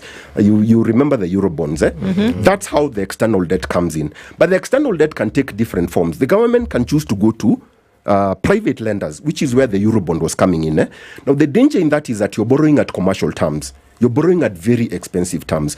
The government can also choose to borrow from other sources, like other countries, or what are called multilateral institutions, like, for instance, the IMF and the World Bank. And incidentally, those are the largest holders of our external debt. So the external debt component is where the risk comes in. How does the risk comes in? Exchange rates. So if there's a problem with the exchange rate, as we saw recently, it might come to a point where the government feels this external debt is becoming a problem. Yeah. And they might have to look for ways of rearranging that debt so that they can continue paying. Kenya has been lucky in that effect because Kenya is a very, very strong economy in the region and in Africa in general. Unfortunately, other countries, as you're aware, have not fared very well within Africa, sub-Saharan Africa, and have actually defaulted on their external debt obligations. So coming back to you, as long as the dynamics are the way they are, you can rest assured that whatever money you put into a unit trust and that money is invested in treasury bills and bonds, the risk of default is very low. So briefly, long-term or short-term investments, is it ideal? It can be for both. It can be for both. Yeah. So whatever goal you have, we really like to look at it from the personal finance perspective. You have these goals. I want to buy a new phone. I want to buy a new car. I want to plan for my wedding. I want to go for that holiday. I want to buy a plot so that I can build a house. I want to start planning for my retirement. I want to put my kids through high school or university. You can use a unit trust to get you there. The only thing you need is to free up money on a regular basis to be able to do so. And that's where the budget comes in. Because sometimes people say, no, I don't have money. Where do I get money to save in this tough economy? Reality is, times have never been easy. For as long as man has been around, the situation on money is always tight. So if you don't arrange your affairs through a budget, look at where expenses are going, look at your income, and then look at the difference. If you have a surplus, you're okay. Take that money, save and invest it, and see how you can achieve your goals. If you're running into a deficit, go back to your expenses. Analyze them. Where are you going wrong? Because there are two things, wants and needs. Remove your wants. And I can assure you, once you've removed your wants and you're left with the needs, chances are you'll end up with a surplus that you can set aside to achieve your goals. Okay. Look at the space in which we currently operate in, where everybody has a side hustle, Isaac. And with that side hustle, more often than not, you're seeing some kind of shilling coming in every day or every 2 days or every week kind of thing. And you can actually see the shillings and cents check into your phone, or, somebody's paying you. What would be the difference between this, and how would you say opt for unit trusts, opt for taking your money and putting it somewhere where you can watch it grow, whereas you enter into a side hustle, real estate, buying or whatever, and that you can actually see somebody's paying you something every month? What would be the difference, and how would you then be able to navigate that? There's really not much difference. It's all the same thing. The side hustle, you're looking at making a profit. So, and also at your personal level, say the employment income, you're looking at maximizing that income so that you end up with a surplus.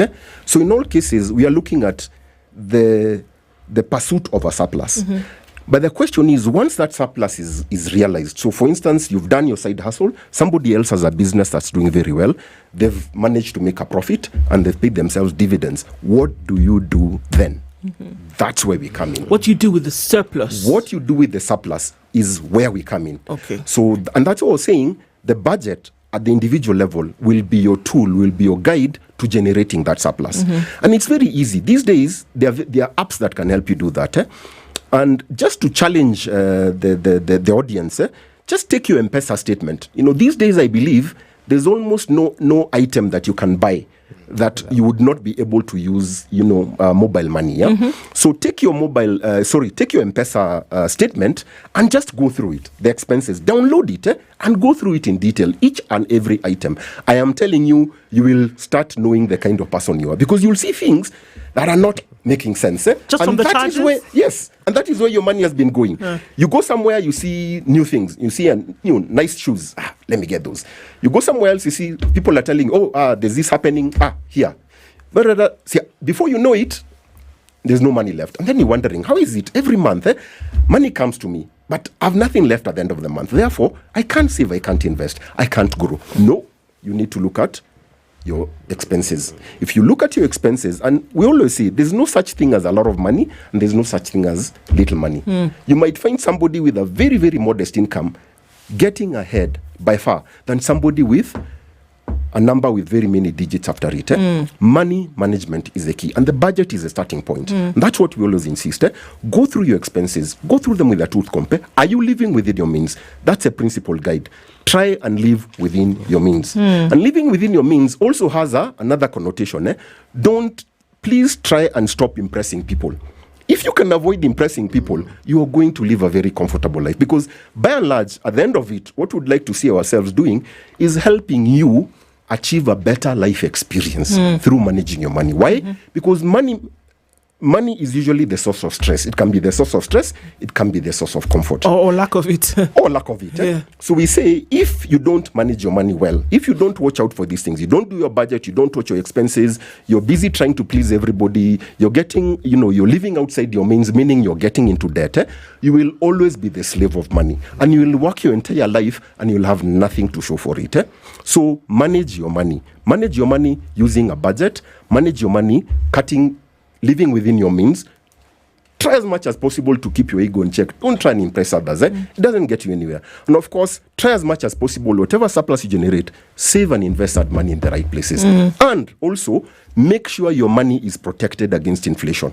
Okay. What is inflation? Inflation is an enemy of money. If your money is lying idle, if your money is not growing at an appropriate rate, higher than inflation, inflation comes and takes it out. Okay, again, I'm going to ask you to break it down because if you have some extra cash, and you want to put it under your mattress like CT,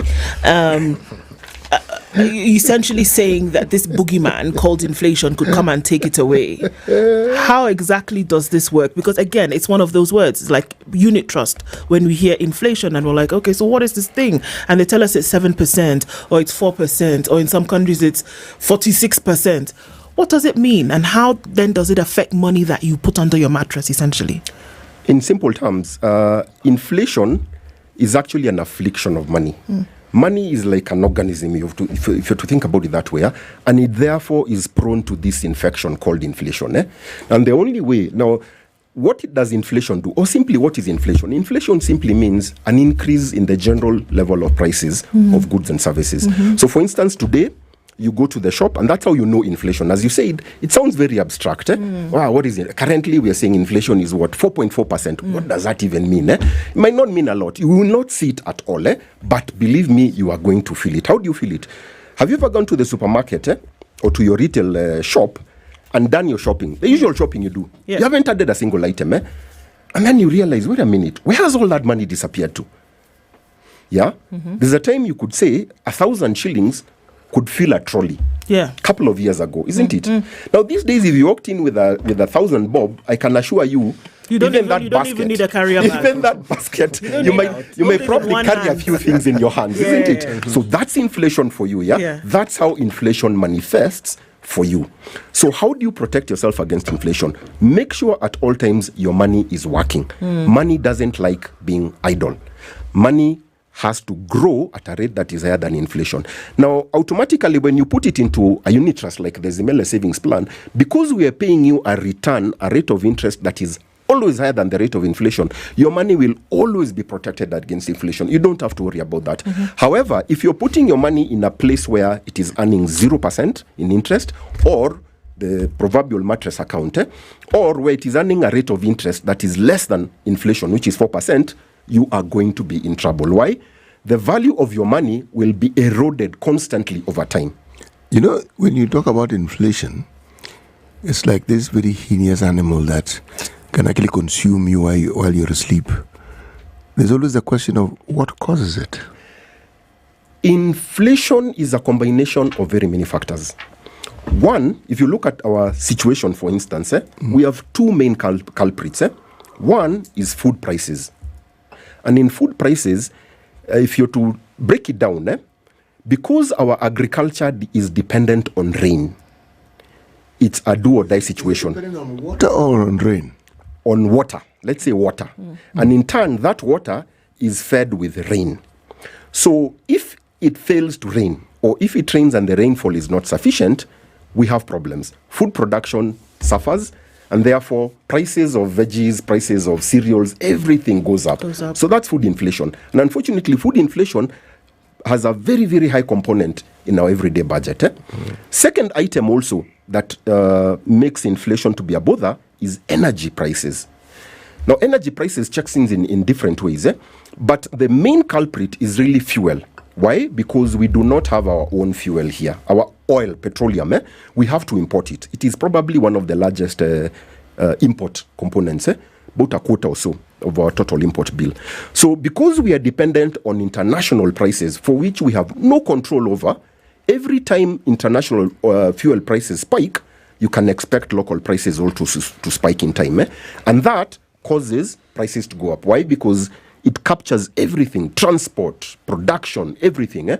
So again, feeds into the inflation cycle, causing again these prices of goods and services to go up. So those are the two notorious sources of inflation: food, which is really weather driven, and energy.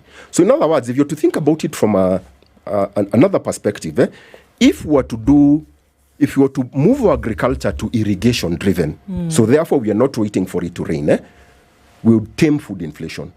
On the outside, if you were to move to something else that is, or rather reduce our dependence on fuel or petroleum, for instance, this move towards electric vehicles or electric engines, that would considerably reduce our dependence on international fuel prices. And those ones are subject to geopolitics. So for instance, like at any point in time, even right now as we speak, there's always somebody poking somebody else's eye, and you can almost bet that is going to cause an escalation that is going to cause fuel prices to go up, that is going to find us here, and we are not even in any way involved in that confrontation. So those are the two notorious sources. Yeah. Okay. You don't want to ask the question. Go ahead. Thank you. Just difference between money market fund and FIF, and equally, when in terms of the withdrawal process, when I invest in unit trust, is there ease in getting my money, in accessing funds? How long does it take to withdraw the initial sum? Good question. Money market fund. Now, money market fund, by regulation, because again, we are regulated, a money market fund is only allowed to invest in investments with a maturity of less than a year and a half. Okay. So 18 months. So that's a restriction. They cannot invest in anything or in any money interest-bearing securities that have a maturity of longer than a year and a half. Okay. So means they are restricted to treasury bills. There's also what is called commercial paper and so forth. But it has to have a maturity of 18 months or below, a year and a half. Okay. Fixed income funds, on the other side, do not have a restriction in terms of what they can invest in on these instruments. So they can invest in both short-term, that's a treasury bills, and they can also go long-term treasury bonds. So which means if you're to look at that setup, you'd actually expect, in a normal situation, fixed income funds to give you a higher return than money market funds consistently over time. Okay. Because generally, assuming these rates stabilize, they come down from where they are, or things normalize, short-term rates will always be lower than long-term rates. So if this money market fund is restricted to investing in short-term rates, it cannot have higher rates than this fixed income fund, which is allowed to invest for as long a duration as is available in the market. Okay. Yeah. When do I get my money? With Zimele, same day. Oh, same day. If you need your money, we can either pay you using M-Pesa, or we can transfer the money to your bank through a transfer. Do you lose anything though? No. We don't charge anything on withdrawal. The same way you give us your money is the same way we'll give you back your money. And we want to do that in a convenient manner as possible. So how do you make your money? We charge a fee. Yeah, so we're allowed to collect a fee, which is called a management fee. And that's 2% of the overall pool that we're investing. Yeah. It's very good, isn't it? Yeah. So, and here's the benefit of that. Even if interest rates were to go up to 100%, we are not allowed to increase our charge of 2%. It is fixed. Okay. Yeah. Sorry, so it's 2% of what you're putting in that you charge, or just 2% of the return, if you have to think about it. Okay. Yeah. Yeah. So for instance, if the bond is giving you 18%, we knock off our 2%, we give you your 16%. Yeah. All right. Yeah. So where we're coming from here is just looking at that there are options. And I just want to go back to that issue that you talked about, whether it's your 20 shillings or your 50 shillings or your 100 shillings. Is there room for everybody? That I may not necessarily have extra, but I might have, like you said, I sell tomatoes and I have the hustle every day and I make a profit of 150 shillings every day. I can still take that 150 shillings, use the surplus that I get to grow that money even further. Just the last explainer on that. At Zimele, we see that every day. We have a group of people, the so-called, informal sector. Yeah. They get their money on a daily basis. So this person the person and the business are more or less the same. So boda boda rider, your mama mboga, somebody has a kiosk, somebody is running a stall in town and so forth. So as they get this money, instead of keeping that money in their mobile wallet, which is very, very risky, because you'll always find something to do with it, they always put it aside. And the good thing about that is they know the money is growing. Yes. So they only access it when they need it. Okay. So it actually also helps them to manage their cash requirements. So it is very, very doable. And it works. Yeah, and it works. It is working. Fantastic. Yes. An enlightening conversation this morning of what you can actually do with little, what you can do with much to actually weather these times that we are in and to actually see things grow. Isaac Njuguna, the CEO of Zimele Asset Management, has been our guest this hour. Thank you for that insightful conversation and looking forward to such in the future. Asante Sana, we're getting into a relations conversation next, not the one you think. Good morning. It's 8 o'clock.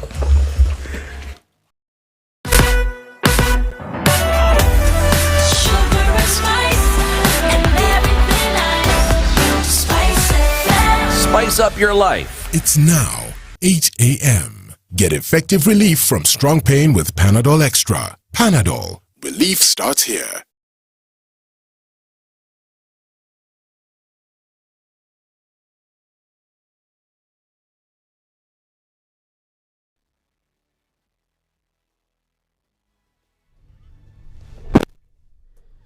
Good morning. This is the news wire. I'm Lydiah Ubaga. Former Prime Minister Raila Odinga is expected to make his first speech for the chairmanship of the African Union Commission among African heads of state and government in Beijing, China, following his formal endorsement as a candidate by the Kenyan government. The summit, which is attended by some African presidents, aims to give Odinga an opportunity to sell his policies.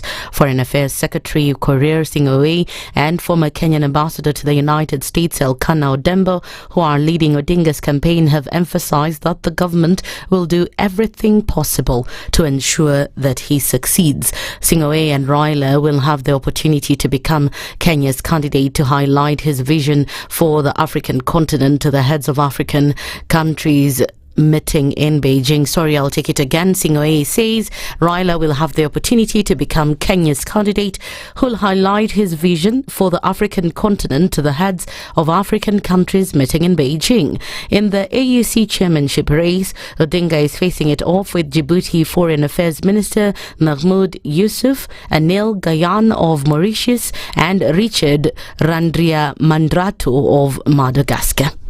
The government has released 1.5 billion shillings towards the salary increment of civil servants following a strike threat of a failure to implement their CBA in July. Public Service Cabinet Secretary Justin Muturi has assured public employees that their salaries will be paid on time and in accordance with the agreement. There have been, of course, I'm sure many of you might want to ask why it is that we needed to go to talk to everybody about something which was already obvious having been agreed to. And we are also rolling out in the spirit of being effective and efficient in service delivery. We are rolling out a robust mechanism of one-stop service, one-stop shop for service in the framework of the Huduma centers. Our aim is to ensure that the public is able to be served. UKSC Secretary General Tom Odege said they've called off the strike, further thanking the government for increasing their house allowances.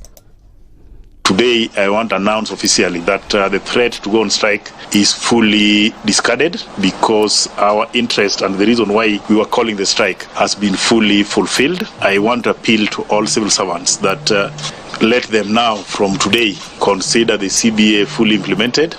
The High Court has ordered Acting Inspector General of Police Gilbert Masengeli to appear in court physically tomorrow at 10 a.m. and provide answers over the disappearance of two brothers and an activist. Bob Njangi, Jamil Longton and his brother Aslam Longton were allegedly abducted 2 weeks ago in connection with protests in Kitengela by people believed to be security officers. The Milimani Law Courts was on Tuesday the center of of drama even before the commencement of the case, where Masengeli had been summoned to appear and shed light on the whereabouts of the three. Former Gor Mahia and Harambee Stars player Collins Okoh Elias Gattuso has picked a fight with detectives who arrested him in May in a murder probe over his mobile phones and cash allegedly seized from his wallet. Gattuso was arrested on May 10th over the murder of a 3-year-old girl in Lakisama Estate in Nairobi. He claims police took away his mobile phones, that is a Samsung Galaxy 103 and an iPhone. He said his wallet, which was also seized, had 2 ATMs, $650, his ID card and NHIF card. Through his lawyer Geoffrey Omenke, Gattuso told Justice Alexander Mteti that the detectives failed to return the items seized despite completion of their investigations. But investigating officer Gilbert Rotich told the court that Gattuso's wallet only had 2 ID cards, an NHIF card and the ATMs. In his ruling, Justice Mteti directed the phone be given back to Gattuso or his lawyers, adding that the reports to be filed in court before the duo pleads to murder charges next week. That's the News Wire. I'm Lydiah Ubaga.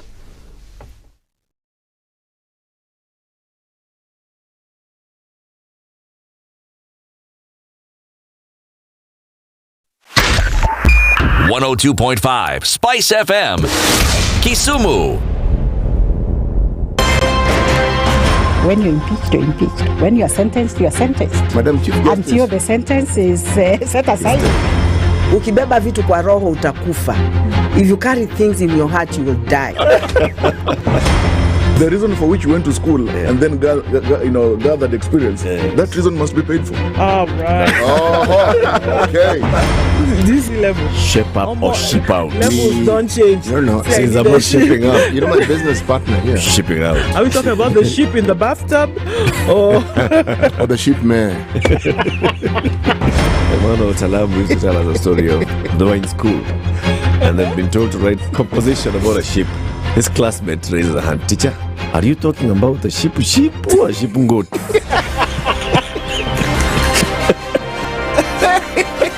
The Situation Room, Kenya's biggest conversation.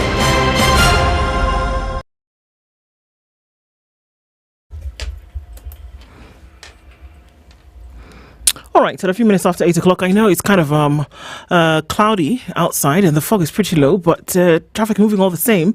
It's quite heavy in some parts. If we're looking at what's coming off of Outer Ring and then trying to touch on Jogoo Road, coming off of Manyanja Road, Kangundo Road, and then everybody touching on Outer Ring in and outbound traffic going towards the Thika Superhighway or coming this way through towards Embakasi, that's heavy. There's traffic on the Thika Superhighway, quite some of that as you get towards the Bay.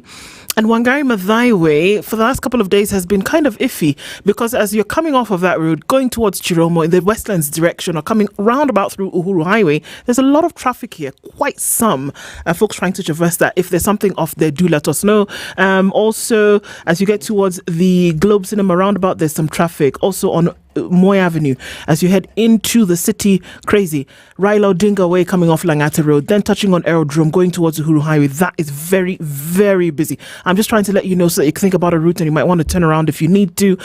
James Gishiro then coming off of Naivasha Road, Kikuyu Road, Gong Road, all of that getting out towards the Red Hill Link Road. Very busy this morning. We are in traffic hour. Let's talk on SpiceFM KE on X, hashtag The Situation Room.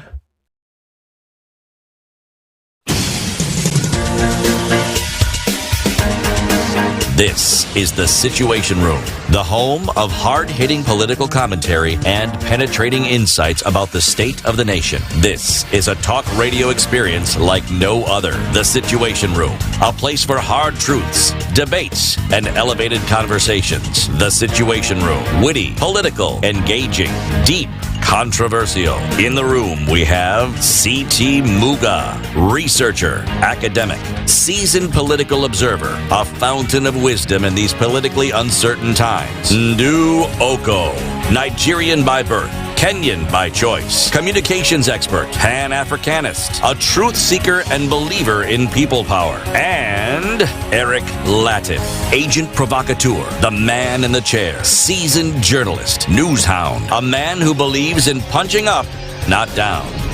This is The Situation Room. the only way to start your day. It's 8 minutes after 8 o'clock. For real, it's actually 8 o'clock. But it's dark outside. You would imagine that it was like 4 in the morning. But it's very dark outside and the weather is doing a thing. Getting a lot colder than it was over the last couple of days. We were told that it was going to be colder towards the end of August. But we're in September. But okay. Just to let you know that it's dark outside and that you're not dreaming. In fact, if you've not woken up because it's dark outside, please get up and leave because it's time.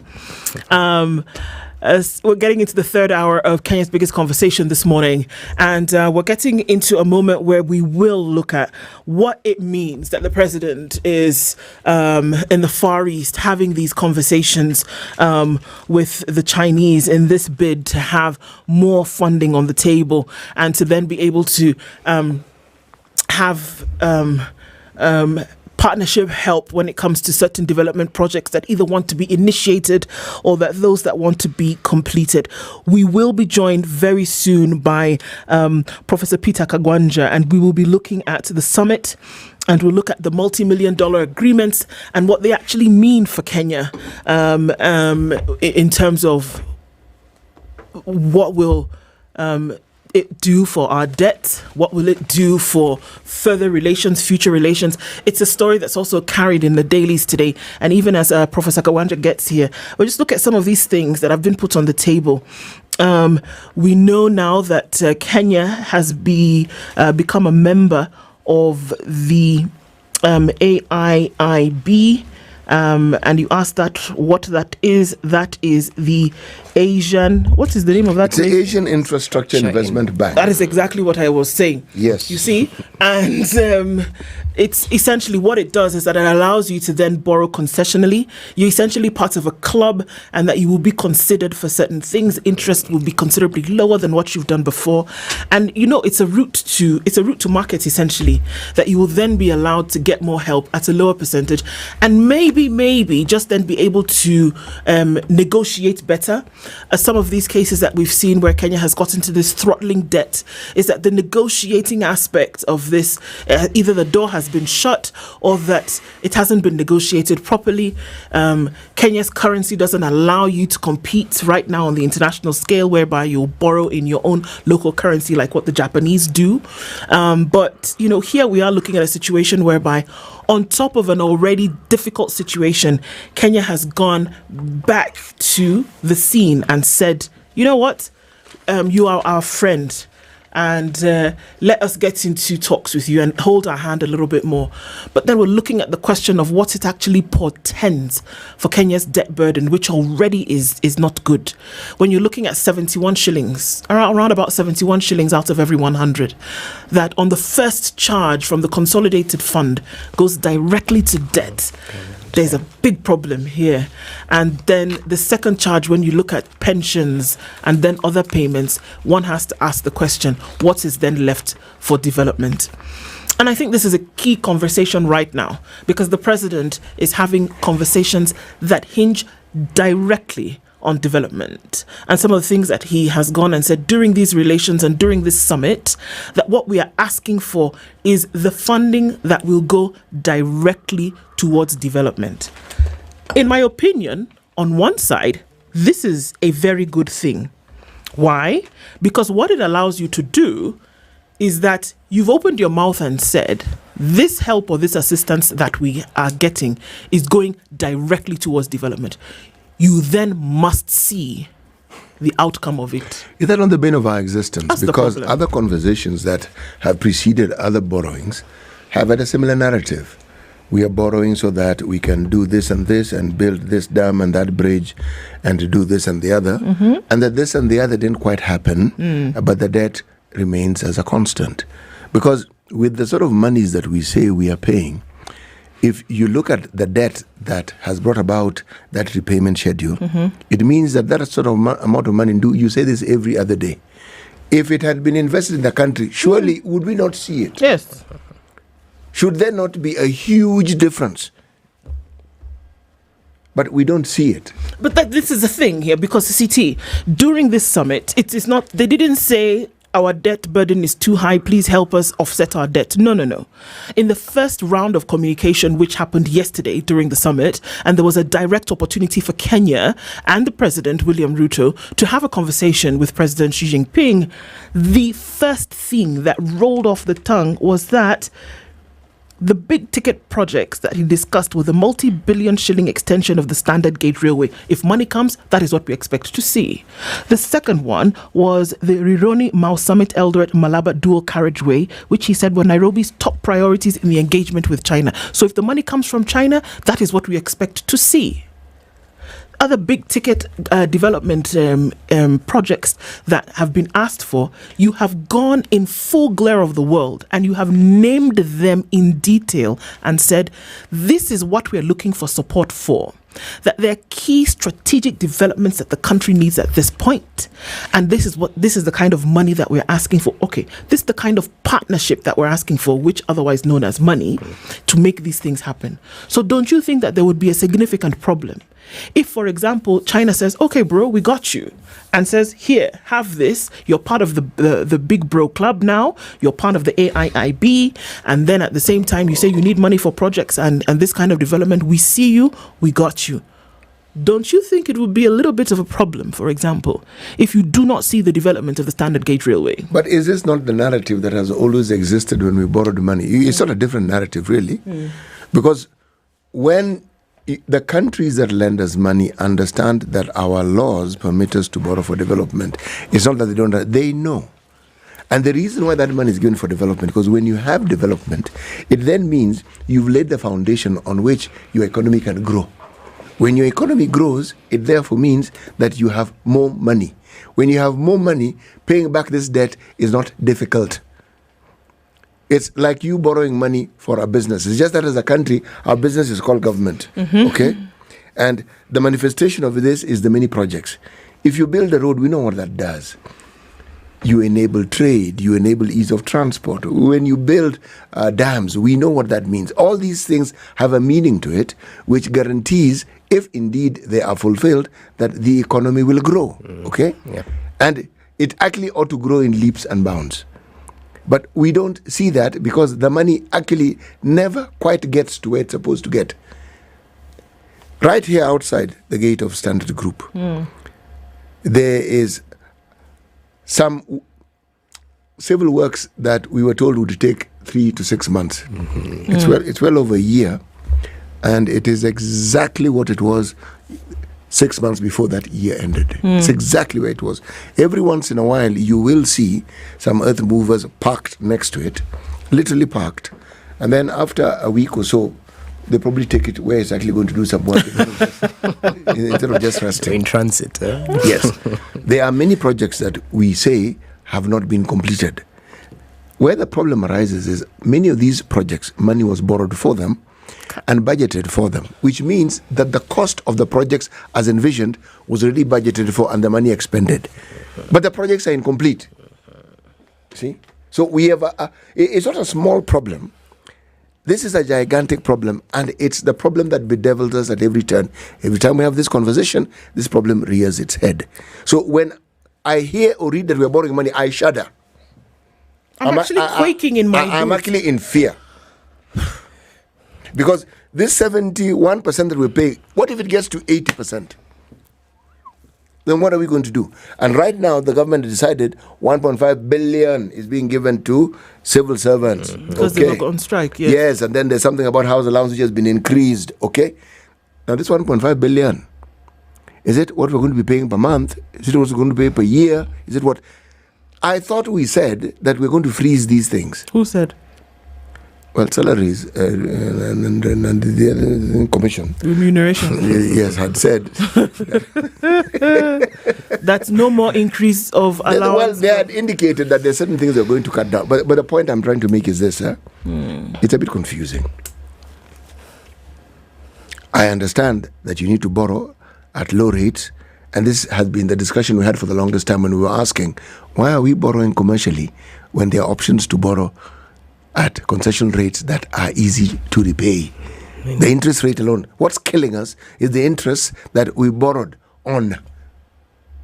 When someone tells you we bought at 18% and it's in foreign currency, and then Moody and his friends decide that we are going to be downgraded, suddenly the exchange rate of the shilling and these external monies suddenly becomes untenable for us.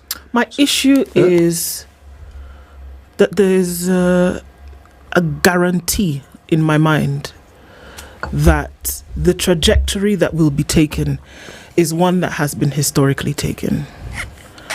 That where is the guarantee?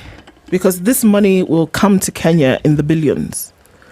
That what is the guarantee that these projects that have actually been cited are really going to be the ones that will be worked on?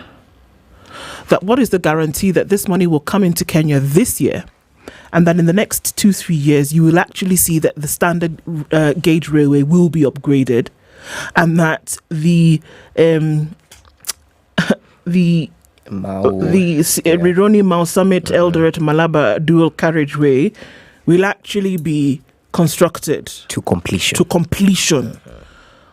That it is a very difficult situation, that there is mistrust to the point of distrust in government that this will actually happen. And on the back of what is already happening.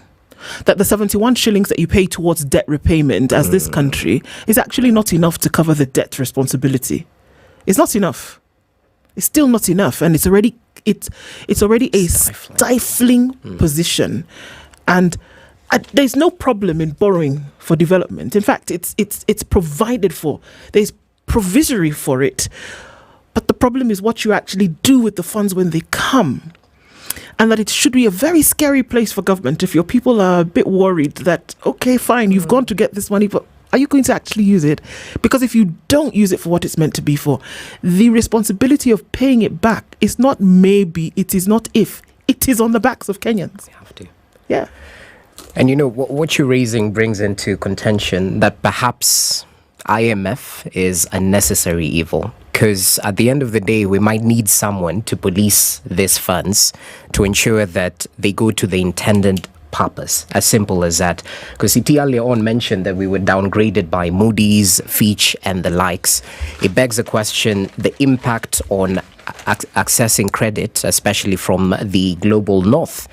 And perhaps this is one of the reasons why we are moving forward, as President William Ruto said, looking to the east this time round. And as you mentioned, we are now members of this the Asian Bank, who actually provide a maximum repayment period in terms of their concessional loans for 35 years. So it's a little bit longer, more convenient for us. At what interest? At what percent? No, that's the big question here. They don't ask. Huh? Yes, that's the big question. They haven't highlighted, but they say that Kenya has been given an option to raise cheaper funds at a time when global credit firms have raised the country's risk of default on sovereign borrowing. So the impact on being downgraded is definitely being felt, especially in the Western circles. Yeah. So, this is not a question of the Kenyan people are saying, President William Ruto, do not go and borrow. It's fine. But I think the sentiment here is, as you do, can we actually make sure that what you have said you're going to get this partnership funding for will actually live out that reality? That can we actually see this dual carriageway? Nobody needs to tell us anymore, because I think we already know that when you have infrastructure in the country, it opens up so much. Whether you're talking about route, absolutely. You're talking about development, because people have a place whereby, real estate is going to flourish. The route to market is going to be opened up considerably. That you have people then who will be able to ply routes in a less amount of time. Can you imagine if people were able to traverse the country in a matter of hours as opposed to days, which is the situation today? And a dual carriageway like this, which is being proposed, is going to take you well across the country in a very short period of time. What does that do for business? What does that do for development? What does that do for people who are taking their goods from farm to market? What does that do? And it is immeasurable in terms of the value then that it's going to be able to create. But the problem is that somewhere between receiving the money and the dream and the goal, something happens in between there. And it is unfortunately irresponsible governance that has taken us to that place before. That if you cannot show people in the last 10 years where development money went, and that you still go back to keep getting more, can you blame your people for doubting you? Can you blame your people for having that sense of the unknown? That you actually don't know that when you go for a summit like this as African nations, because you know that you need money in the interim to get things done, but that your people doubt whether they will actually be used for those projects, there is a problem. You know, this borrowing spree began in the Uhuru government, and it was commented on then, and it was spoken about then. And what we are now questioning and talking about was envisioned then. And the borrowing didn't stop. Laws were broken in the process. Parliament did what it normally does, slept on the job, and then all manner of things just sort of like slipped by. But the net result is we are where we are. So really, if we had 10 years of borrowing that got us to where we are, and we could see what it was that had been purposed, and we then see what it is that actually got done, our lived experience tells us that we have every reason to doubt, and to doubt seriously, that new borrowing is actually going to bring about change. Or we're going to deviate from what we saw in the previous 10 years. Because if the amount of money borrowed is representative of what we saw in the last 10 years, then we don't want to borrow. Nope. We do not want to borrow. But there's a budget hole. How do we fix that if we can't borrow? Well, let me ask the question, okay? Because we have determined that we will keep borrowing to fix the this budget deficit that we keep speaking of. We've asked a simple question: have we tried living within our means? We collect 2 trillion or thereabouts. Have we tried fitting into this 2 trillion? Then someone will tell you, well, you know, there's this 70% of our budget that we need to for repaying loans. Ask the other question: who says we cannot renegotiate these loans? We've been paying the loans, we've never defaulted. And loans are loans, whether it's from your local bank or it's an international lender. If you have a record of paying those debts, you can always have a conversation. Always. They underline always. You can always say, look, this is where we are, this is what... We need a breathing space for at least a year. And why am I mentioning a year? Because we've seen it done. When President Kibaki took the reins of power, 1 whole year, no new development projects, work on the ones which existed. So the issue of borrowing for new projects did not arise for a year. So you rationalize and you understand exactly where you are. So when you start moving or borrowing, there's clarity. But this one, when you pile a debt on top of another debt and there isn't clarity as to what that debt did, and then you now want to pile another debt onto another debt, no matter how good the reason is, we have, unfortunately, our reference point is what has happened in the past, and what has happened in the past is not pleasant, is not easy to consume or even to accept. But no, sorry, sorry, please. I actually don't understand. I'm not even trying to be funny. I really, really don't understand. So you have 100 shillings, okay? Let's start from there. The experts have told us, and it's we can see that from this 100 shillings, 70 of it is going away to pay debts that you owe, okay? You now have 30 shillings left, right? About 16 of that 30 shillings is going towards paying recurrent expenditure. Actually, it's a little bit more than 16, but it's recurrent expenditure, pensions, everything. So you have about 8 bob left to do everything else. Development, you send money to the counties, you will do this, that, the other thing with 8 bob. Now, you're already drowning. In fact, you're well underwater now, and you've just got a little bit of oxygen left before you find your way to the top. Now, on top of that, what you've decided to do is, I don't even think this water is deep enough in this pond. How about I get into the ocean? Let me just even get deeper because, you know, it's nice. I like living on the rough side of life. I enjoy Russian roulette. Let me play it a little bit more. And I leave this pond and this lake, and I get into the deep blue sea with the devil. How? Because this money is not free. I don't think China loves Kenya like that. Does it? This money is not free. This money that they're going to give you is going to be in the billions to be able to do these development projects. Whether it is 100 years, whether it is 200 years, whether it is 5 years or 50, you will pay back that money. Where is it going to come from for you to pay it back in a situation where you are already in the red? I really don't understand. I want to be able to understand. Even if you want to do some kind of economic voodoo, how will that actually happen? And austerity measures is not the solution, by the way. This talk about austerity measures, it's utter nonsense. Yeah. Absolute and utter nonsense. When you talk austerity, the conversation, in my opinion, ought to be, how does government stop wasting our money? Okay? Not austerity. Waste. Living large. Spending huge amounts of money on things which have nothing to do with development. That one. Because you can't, on the one hand, talk of austerity and you're still living large. So what are you talking about? And you know what? You raised something about living within our means, Seti. We can't live within our means with budgeted corruption. You know, you listen to the Auditor General raise a red flag time and time again. The fact that we lack transparency in our budget-making process. That's why we have budgeted corruption. That's why we can't live within our means at the end of the day.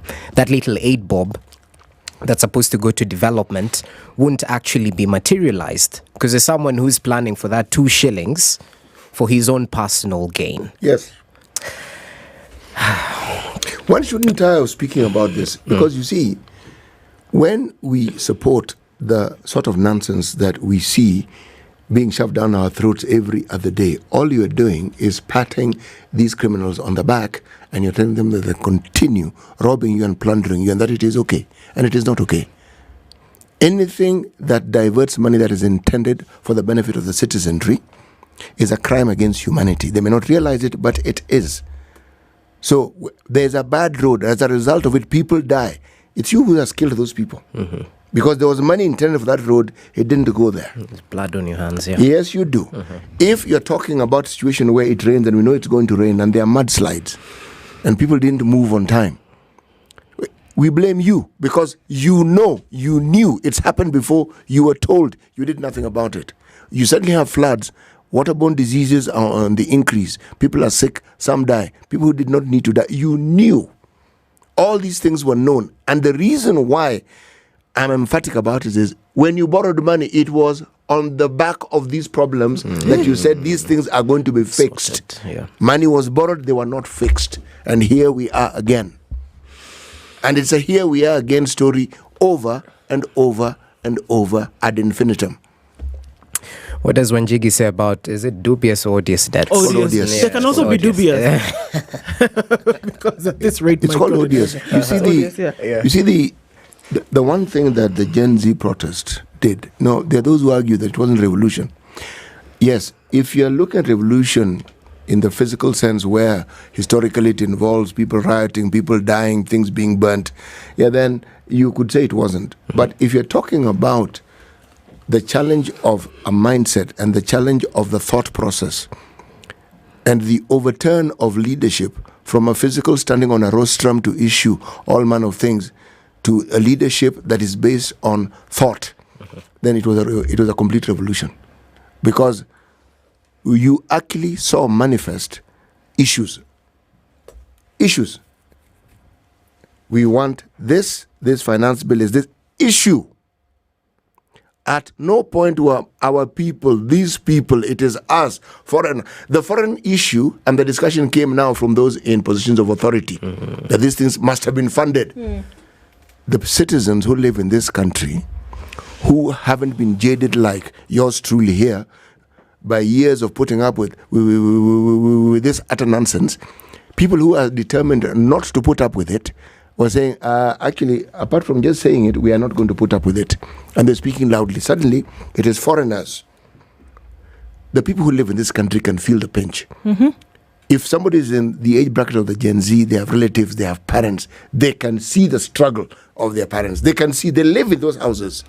The people who are having to live within their means are the people who had nothing to do with getting Kenya into the problem that it is in today. The people who should be living within their means are doing everything but living within their means. That it is very clear that you do not need a lot of the trimmings and trappings that we're seeing that government officials are using day in, day out. The runaway corruption that we are seeing in this country every single day, for which very few people are being brought to book, those are the issues that we ought to be dealing with when it comes to living within our means. When we're saying pull up your bootstraps and get your feet on the ground running in terms of what needs to be done to get this country from point A to point B, it is not being done by the people who need to do it. Kenyans are living within their means. Kenyans have no choice but to live within their means because they're suffering. That is what we are talking about today. It has nothing to do with the people who are actually living within their means. But the people who should be living within their means and the protest that we saw was because those means within which people were living was now being reduced further. So you're being asked, okay, so you are already living with the bare minimum. So what is below the bare minimum? Hey, tighten your belt. There's nothing to tighten it around. In fact, the belt has gone. The belt is gone. Let's take a break and we're going to come back and continue what's left of this conversation with Professor Peter Kagwanja. It's 26 minutes to 9 a.m. and we're looking at, all right, more projects, more debt. What happens when the president comes back to the country with a basket full of goodies? We'll see.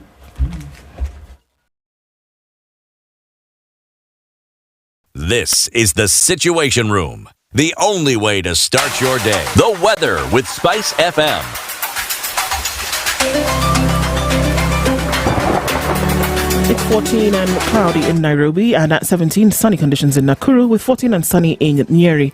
And we're looking at sunny conditions at 16 in Eldoret, while Mombasa is sunny at 25. Malindi is sunny at 26. There's a haze over Kisumu skies at 22, and we're looking at the same at 20 in Kakamega, 21 and mostly sunny in Kampala, while at 24 it's sunny in Dar es Salaam. And into Johannesburg at 13 it's sunny, while at 27 partly sunny in Mogadishu, and 16 and sunny in Addis Ababa. 25 and partly cloudy in Lagos, and 22 and sunny in Kinshasa.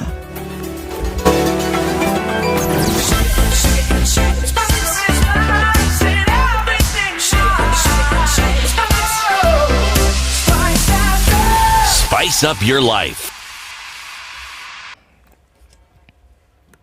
We are definitely in traffic hour, and it looks like it's going to be prolonged today. Quite some traffic. Really doesn't matter where you look, except maybe Mombasa Road, until you get right around Capital Centre and try to make your way through towards Nyeri Stadium roundabout. And we're seeing all that traffic getting in from Uhuru Highway through to the CBD out towards Westlands. It is busy. On the Thika Superhighway as well, we're looking at just survey past your service lanes into the city this morning at that Pangani tunnel. But I think the rest of this we can traverse. Yes, not too bad. It does get sticky in some parts. Let us know where that is so we can warn folks ahead of time. SpiceFM, KE on X, hashtag the Situation Room. Mature, intelligent talk every morning. Spice up yourself.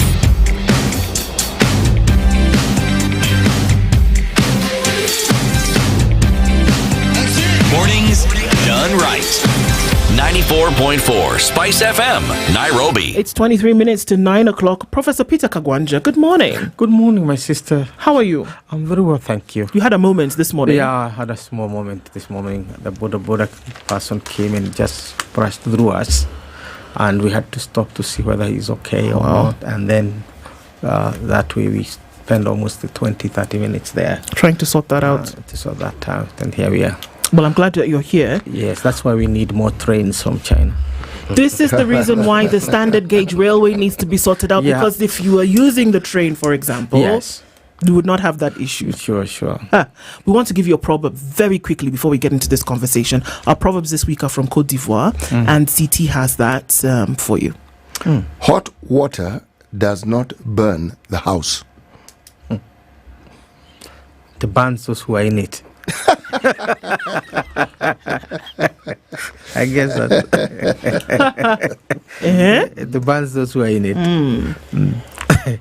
That's how you would interpret it, Prof? Well, hot water does not burn the house. Yeah, because how else? Because it's hot water.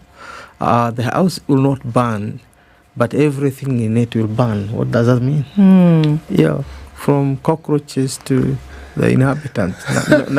Nothing will be spared by hot water. Nothing will be spared by hot water. Except the house. I know. I love how the interpretations can be different. Look, Prof, I mean... does it have any other meaning except the... that it's a concealed danger.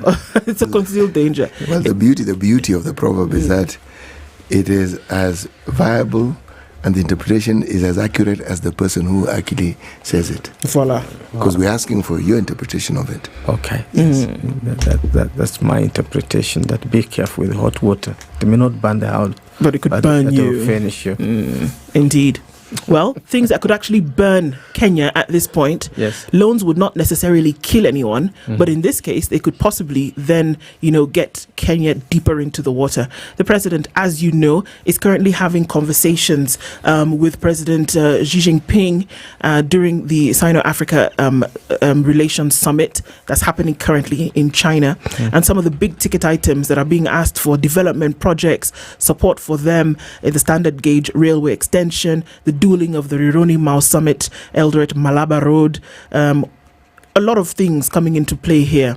The big question is, what does it mean for Kenya going deeper into debt? Because that's exactly what it is. I don't think China will allow Kenya to get into debt, because assessment is that Kenya has basically, first and foremost, is on the spotlight as one of the African countries that is on the edge. Ethiopia has almost tipped, Ghana tipped in terms of inability to pay its debts. So China is not basically negotiating what you can call new debt or new loans with African countries. I came from Beijing last week, and it was the high level forum preparing for this FOCAC with cabinet ministers from different countries and intellectuals, or if you wish, consultants. And one of the issues that is there is that the future of China-Africa relations is not in government-to-government relations, meaning running governments to steer development. Yeah. It is in expanding trade and investment. And therefore, most of the outputs that we're going to get from this meeting is about how do we expand investments and how do we expand trade, and also industrialization through private companies and private individuals, what the Chinese are calling people-to-people engagement. That's the language. So the only big issue that may come up for discussion is the completion of the SGR railway, which stopped at Dukamoja there in Naivasha. And 600 kilometers of road is not viable economically. You'd rather have built a road, not a railway. So because the ceiling for a viable railway is 1,000 kilometers. And that's why the negotiation with Kenya was for 1,300 kilometers, including the branch that went to Kisumu. And therefore, Kenya has to find a way of financing that debate. But at the same time, the argument being made is that the Kenya's SGR is not a Kenyan project per se. It's a continental project. It was proposed by the East African community. So it's part of the infrastructure of the East African community.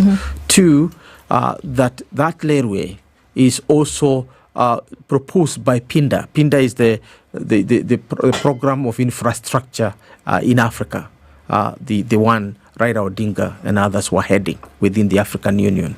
So that the transcontinental highways and transcontinental railway networks is conceived within this particular network. So therefore the argument is, should China not consider Kenya as simply a country through which a railway is passing, and then we have our chipping in, which we have already done, and then they have their chipping in, so that we connect with Uganda, connect with Rwanda, then connect to Congo through the port of Matadi, and we are with the Atlantic.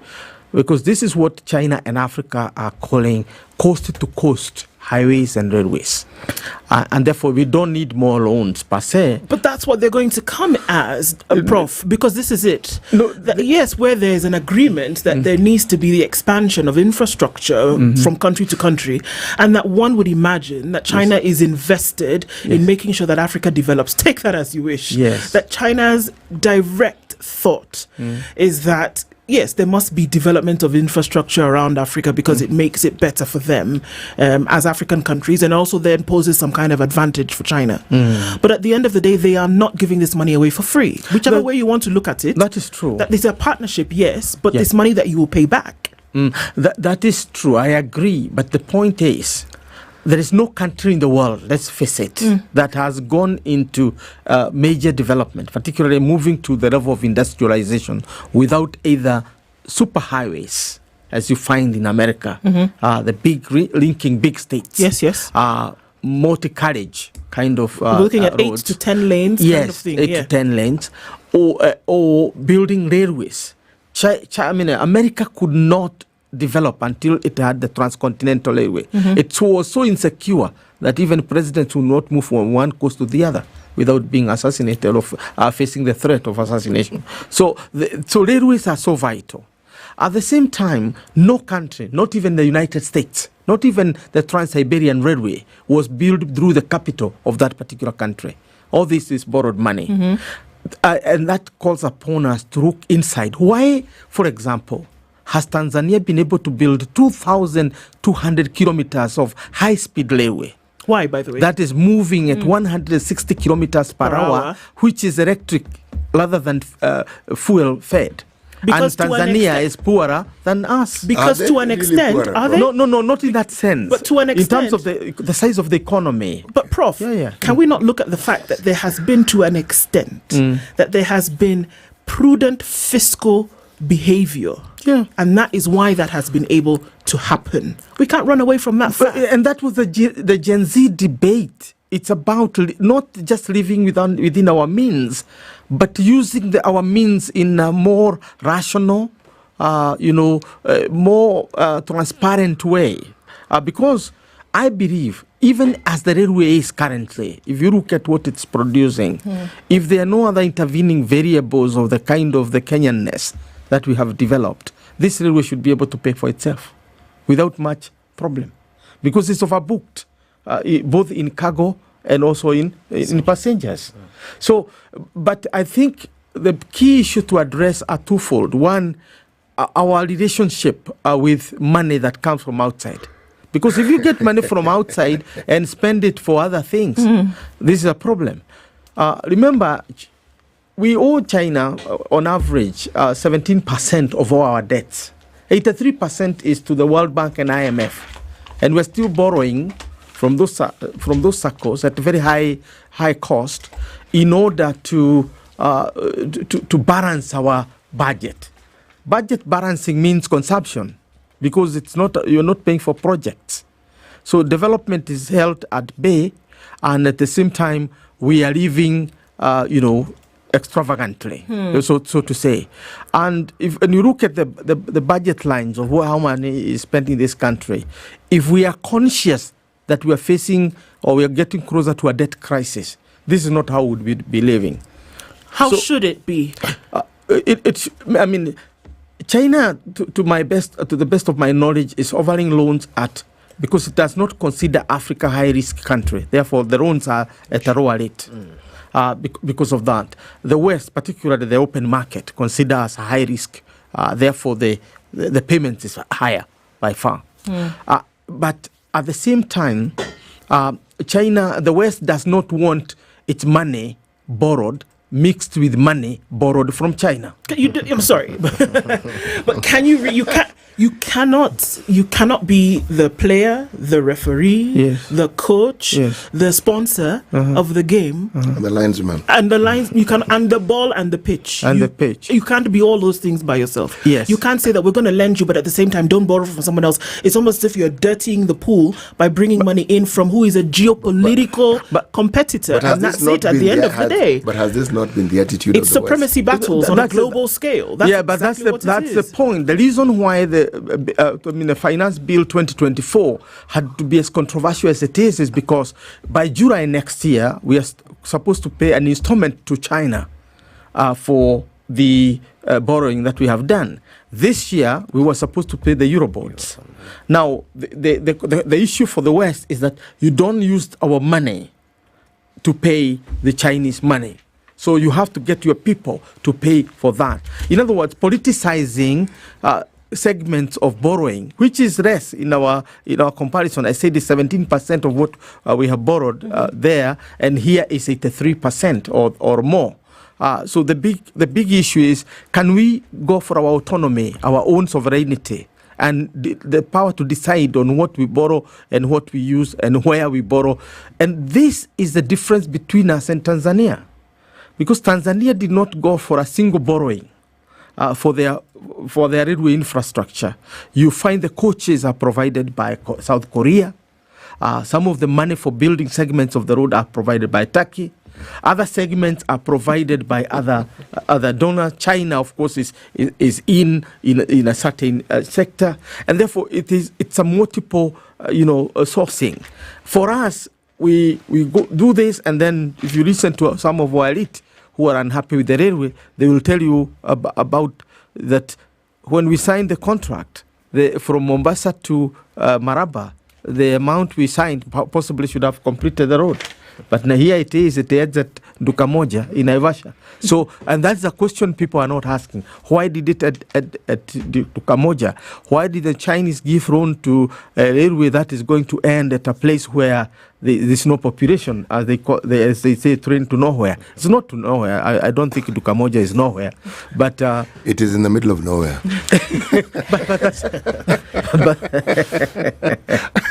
but even the railway from the British was to nowhere. You remember, yes. Nairobi. Yes, Nairobi was nowhere, yes. And Fort Florence was nowhere.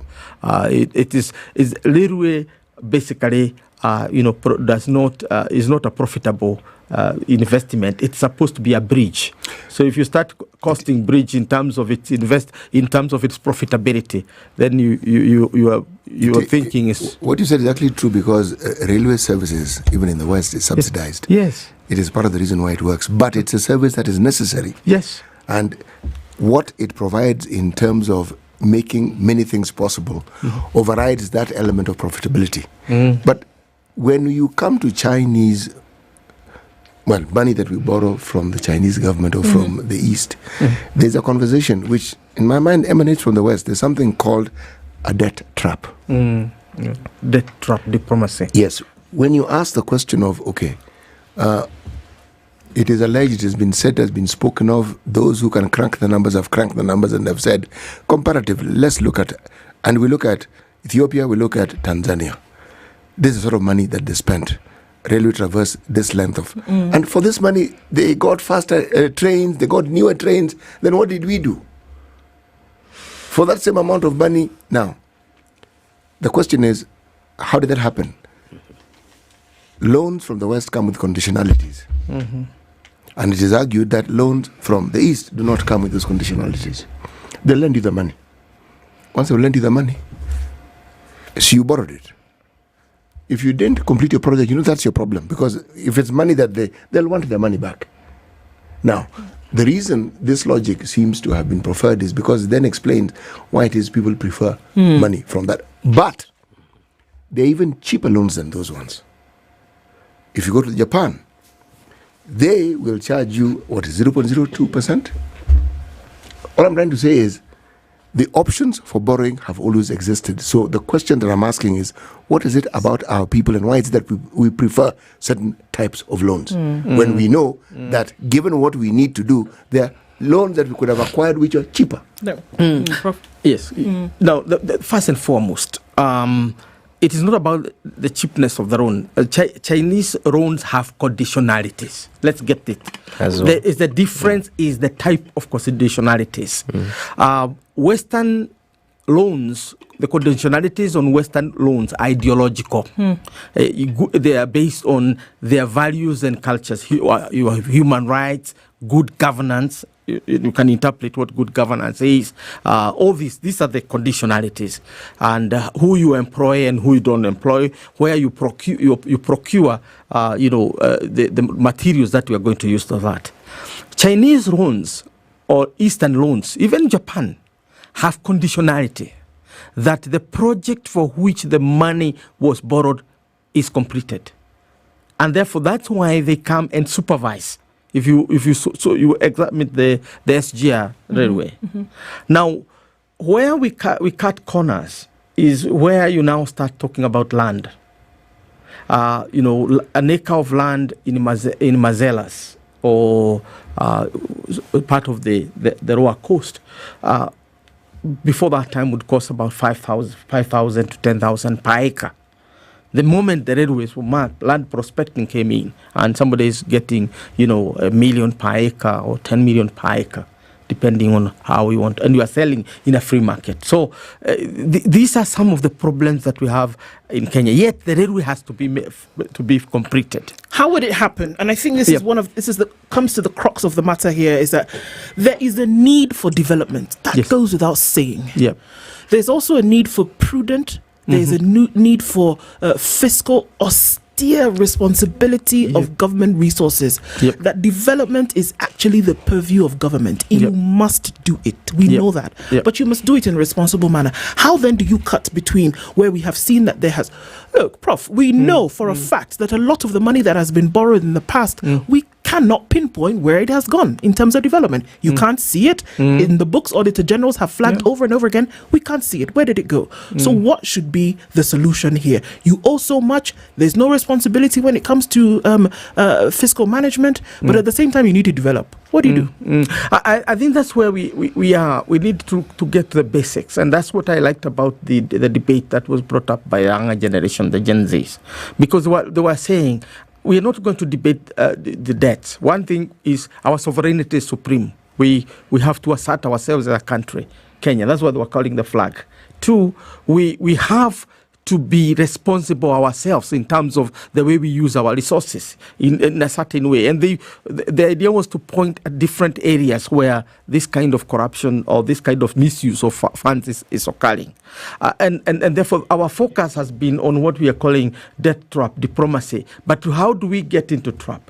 I have been this process for 24 years, since FOCAC started in 2000. FOCAC is now 24 years old. FOCAC is Forum for China-Africa Cooperation, the one that is hosting this summit. And 2 years before the summit occurs, debate starts. What are our African priorities? And that's what is different between, going west and going east. This conference takes place every 3 years. Every 3 years. Yes. And every conference has to come up with two products. One, of course, is the usual declaration of what you want to achieve. But most importantly, the action plan. And the action plan is pinpoint. If it is in agriculture, how many schools or how many colleges or how many farms are we opening up? So when you look at the one from Johannesburg 2015, the one of Beijing 2018, the one of in Senegal, Dakar, Senegal 2021, they're very clear. How many students are going to leave Kenya to China? How many kilometers of roads are going to be built here? And how much are they going to cost? Even the budgeting. Meaning it's a collective process, which we have never seen in our relationship with the West. Two, it is biased because in the sense that infrastructure, or what we're calling connectivity, is the key issue. Whether it's a fiber optic cables, or it's railways, or it's roads, or it's opening up ports. Why? Because according to the Chinese, they developed themselves because they got the infrastructure. Without the infrastructures they have, they would not be what they are. So their priority is in those areas. I guess the point is, even as we go there for our infrastructure, look at the expressway. Expressway is not a loan. It's not a loan to government. And this is the future of investment here. Expressway is essentially an investment, PPP investment, and has no loans attached to it that the government has to pay. It is long-term that the project will pay for itself. And this is the model the Americans have now adopted in proposing to build the dual carriage from Mombasa to Nairobi. it is not Kenyans will pay for it, but will pay in terms of tolls rather than the government paying loans. I think this is less prone to corruption and misuse of funds because the investor want to get the best out of their money. And therefore, there is no multi-million money that for corruption. And this is what this FOCAC summit is about, the one in Beijing now. It's about how do we explore new pathways to trade, pathways to investment, pathways to connection between companies to company engagement. There has to be an interest from the government side. I mean, we're running down in about 30 seconds, Prof. There has to be an interest in government side to actually do what we're saying, to see this future whereby you understand, look, we can actually have something like this without having it beholden to the tentacles of corruption, for example. How? Yeah, that's the way to go. And I think the government of Kenya has to change the way we play this game. We from the beginning committed ourselves to be a market economy. And what has transformed China and why Russia is still stuck into the old past is because China embraced the market. Now Kenya has also to leave the Kano model of state-controlled models of development. And we move to models of development that give leeway to markets. Of course, markets have to be guided. Yes. Because if they are not guided, sometimes they can be ruthless, perhaps more ruthless than the corrupt elite of a country. Therefore, the state has a role to keep the discipline. It's the referee. It has to keep the discipline within this game. If it doesn't, we are doomed. We're doomed. I wish that time allowed us to have a longer conversation, Prof, because I think these are issues that we have to put out into the open and we have to do so regularly. It's our hope that you'll join us again in the near future for longer. Thank you so much for being here this morning. It's 9 a.m. Thank you. Spice up your life. It's now 10 a.m. Get effective relief from strong pain with Panadol Extra. Panadol. Relief starts here.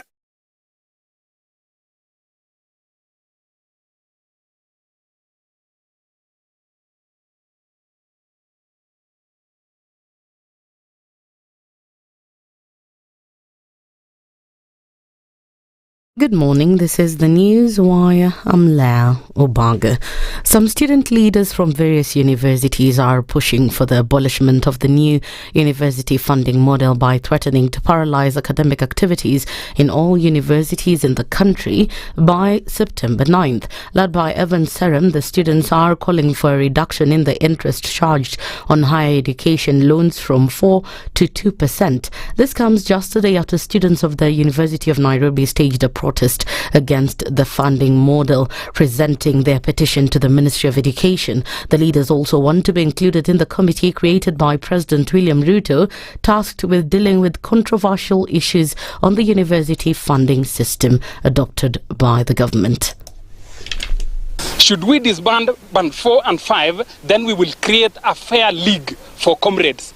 Otherwise, at the moment, we are saying no to the new funding model. We want the faulty MTI to be reorganized, restructured in a very, very fathomable manner that is going to accommodate everyone. We want to inform them and remind them that it's high time that they must invite us to that table and we must be part of that committee that will steer the thing, the way forward for the students at the university level. Cabinet Secretary for Labour and Social Protection Alfred Mutua has reassured workers that the proposed 6% minimum wage increase will be implemented before the end of the year. Addressing concerns about the timeline, Dr. Mutua announced that workers could start seeing the increase reflected in their pay slips as early as the beginning of October. Mutua made this remarks following discussions with key stakeholders, including the Federation of Kenya Employers, represented by President Gilda Odera and Executive Director Jacqueline Muga. Siaya Governor James Orengo has said that the ODM party will continue to hold the government accountable despite President William Ruto including some leaders of the opposition into government. According to Orengo, ODM is the legitimate party tasked with being the government's watchdog. So ODM is still the minority party. The elements of ODM have been invited to be part of the government. We think there's a national agenda as contained in the NADCO report and other issues that have emerged that will require resolution in a structured manner. And I, for one, am waiting for that time to come when not just the political parties, but all the stakeholders could be able to sit down and deal with the root causes. And in the international scene, Ugandan police force has denied claims that an officer shot and injured opposition leader Robert Kyagulanyi, famously known as Bobi Wine. In a statement on its X page, the UPF said Bobi Wine stumbled while getting into his car and sustained an injury which his team claims is from a gunshot. Police explained that Bobi Wine had on Tuesday attended a Thanksgiving ceremony staged by lawyer George Musisi in Bulindo Kira municipality, Wakiso district. The ceremony was concluded peacefully and Bobi Wine left the venue where he and his team moved out of their cars and embarked on a procession up to Bulindo town. Police said they had advised against the procession. That's the news wire. I'm Lydiah Ubaga.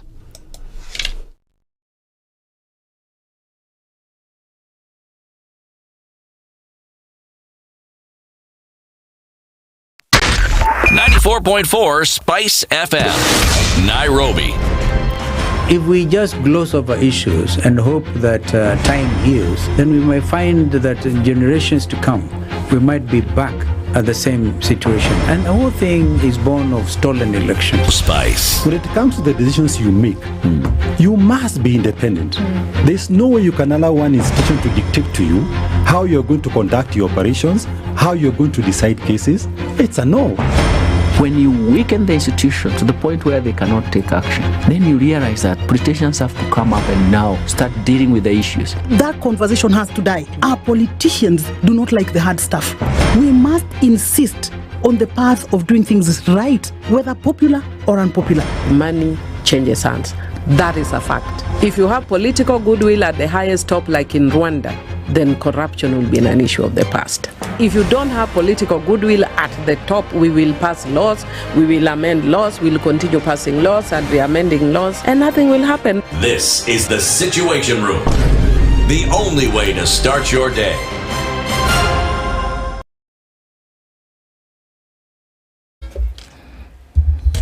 At a few minutes after 9 o'clock, let's take a look at what's happening on the streets right about now. Traffic still continues. We're looking at it still heavy coming off of Ngong Road, coming off of James Gishuru onto Wayaki Way. And there's still quite some traffic as you look at Raila Odinga Way going towards Ngong Road itself. On the Thika Superhighway, it's reduced significantly, not so much. But we're just looking at that Pangani underpass with just a little bit of it left. Kangundo Road off the jump this morning was very, very busy. And we're still looking at the same thing right about now. Let's see what happens as we come out of traffic hour, but I think we're doing not too badly this morning, and we continue just so as we try to keep things moving. SpiceFM KE on X, hashtag the Situation Room.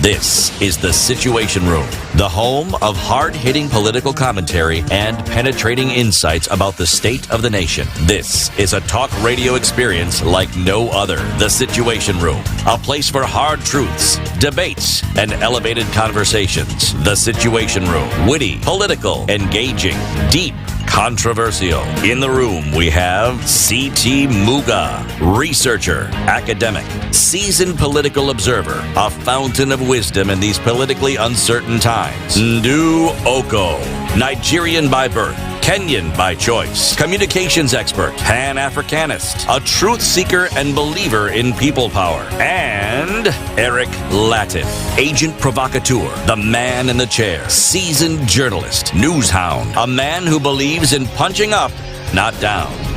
This is the Situation Room, the only way to start your day. At 7 minutes after 9 o'clock, we get into the final hour of Kenya's biggest conversation this hour. The Situation Room at on this 4th day of September, and quite a number of, I was going to say June. I don't even know why my mind is stuck in June, but okay. We go forward with that. Our guest this hour is from a small country. I'm just going off of what you were saying. Thank you. However, with big impact, right? And as we look at some, we've had conversations with the Estonian nation before, right from the presidency and to other experts in education. Today, we speak with the Estonian ambassador to Kenya, and Daniel Eric Shire is the Estonian ambassador to Kenya, and he's our guest this hour. Good morning. Good morning. Good to have you in the room, Balozi. Thank you. Welcome to Kenya's welcome to Kenya's biggest conversation. You're in the hot seat of the Situation Room today, but we're looking at lessons that Kenya can actually learn from Estonia, and so we're very glad that you've joined us this morning.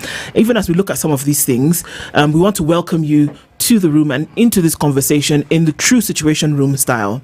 What we do is that we take proverbs, CT takes proverbs from different African countries every week. And then when he gives us those proverbs, we ask you to listen to it, tell us what you think and how you would interpret it. Can we give you that assignment this morning? Absolutely, let's do it. Fantastic. Okay. Hot water does not burn the house. That is a proverb from the Republic of Côte d'Ivoire, formerly known as the Ivory Coast. Very impressive. Hot water does not burn the house. Yes. That's you've really got a tough one for me, but I'm guessing that the hot water isn't prepared in the house. So I mean, there's no way of burning the house because the fire should be somewhere else, or in the modern day it's piped in. So I'm guessing that that it's maybe something linked to that. We're in different areas. You do different things. We actually want your interpretation. What you're doing is trying to figure out what I want you to say. Erase that one. Let's start again. What do you think this proverb means?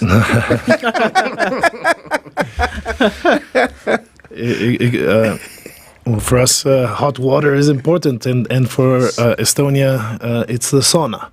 So the hot water came where we used to clean ourselves. It was the area where you would make the hot water yourself because it came from the heat of the sauna, and that's where we purified ourselves, where we warmed ourselves. So we definitely did not burn our house, the sauna, with the hot water. See?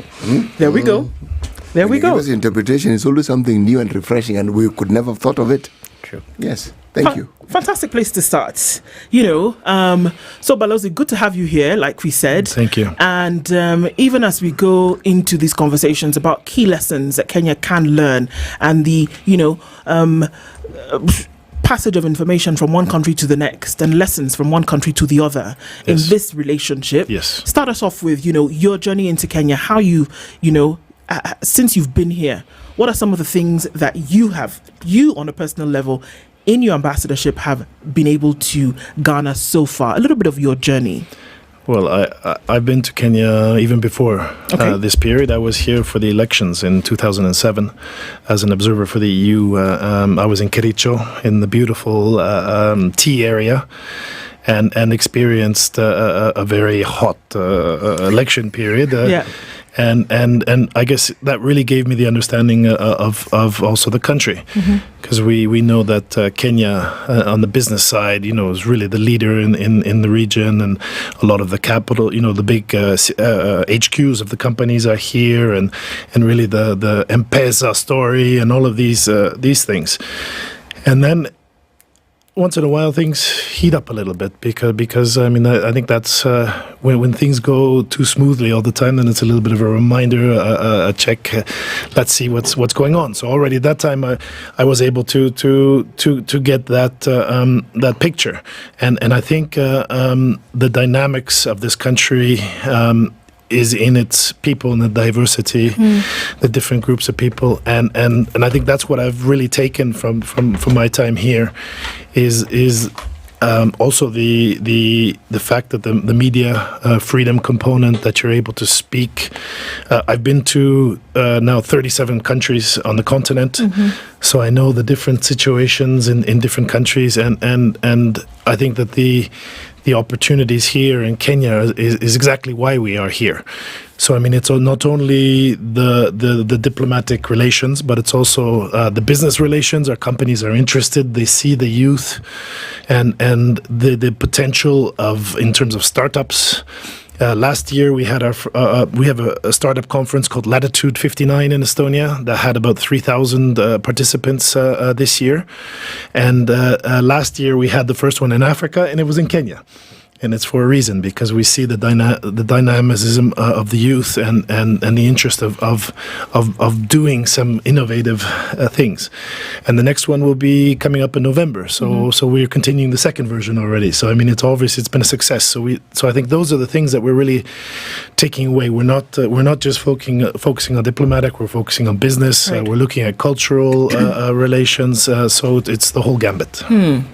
Education is a big ticket item here as well. Yes, absolutely. Looking at the communication between, what can actually happen, how certain things can be learned. The Estonian example is a huge one in terms of, number one, digitalization and how that has been used throughout an education system to ensure that, you maximize on particular potentials. How have you seen that knowledge and information can be shared on this side of the pond? Well, I think we're starting at the root level. So we're working on how to maybe innovate with the curriculum. So in Estonia, the curriculum is based that the teacher is given a guidelines as to the curriculum, and the teacher decides themselves how is the best way for the students to pick up the curriculum. Some teachers use very technological means and ways. Others use a hybrid, using different, and some are still the traditional way. So I mean, we are trying to help the ministry here give that opportunity to the teachers, because the students are like sponges. Whatever you give them, they normally absorb it. Yeah. So it's up to the teachers to be able to deliver it in a way that those sponges really take it all up and understand it. So we're trying to share our experiences in this area, working with Embu University in updating the curriculum that's being taught to teachers in university level. And I think that's one of the key areas. And in terms of technology, we have something that's called eSchool. And I think the main thing that can benefit, especially on the continent, is just the fact that you're indicating immediately to the parents whether the child is at school that day. So we did in Ghana, they did, one of the companies did a test, and the participation of students in class rose 25% because the parents were being informed immediately whether the child was at school that day or not having to wait till the end of the semester or the half year. But I mean, in addition to that, I mean, I get all of my children wherever I am. I know what they learned that day, what their homework is, whether they were in school, what their marks are. So I mean, it's a way of the school, the teachers, and the parents, and of course the student, because at the end of the day, the data belongs to the student. So how does this technology work? I'm interested. Well, it's based on our entire e-governance system. So at birth, you're given a number, and everyone has that number, and that follows you through all of your life.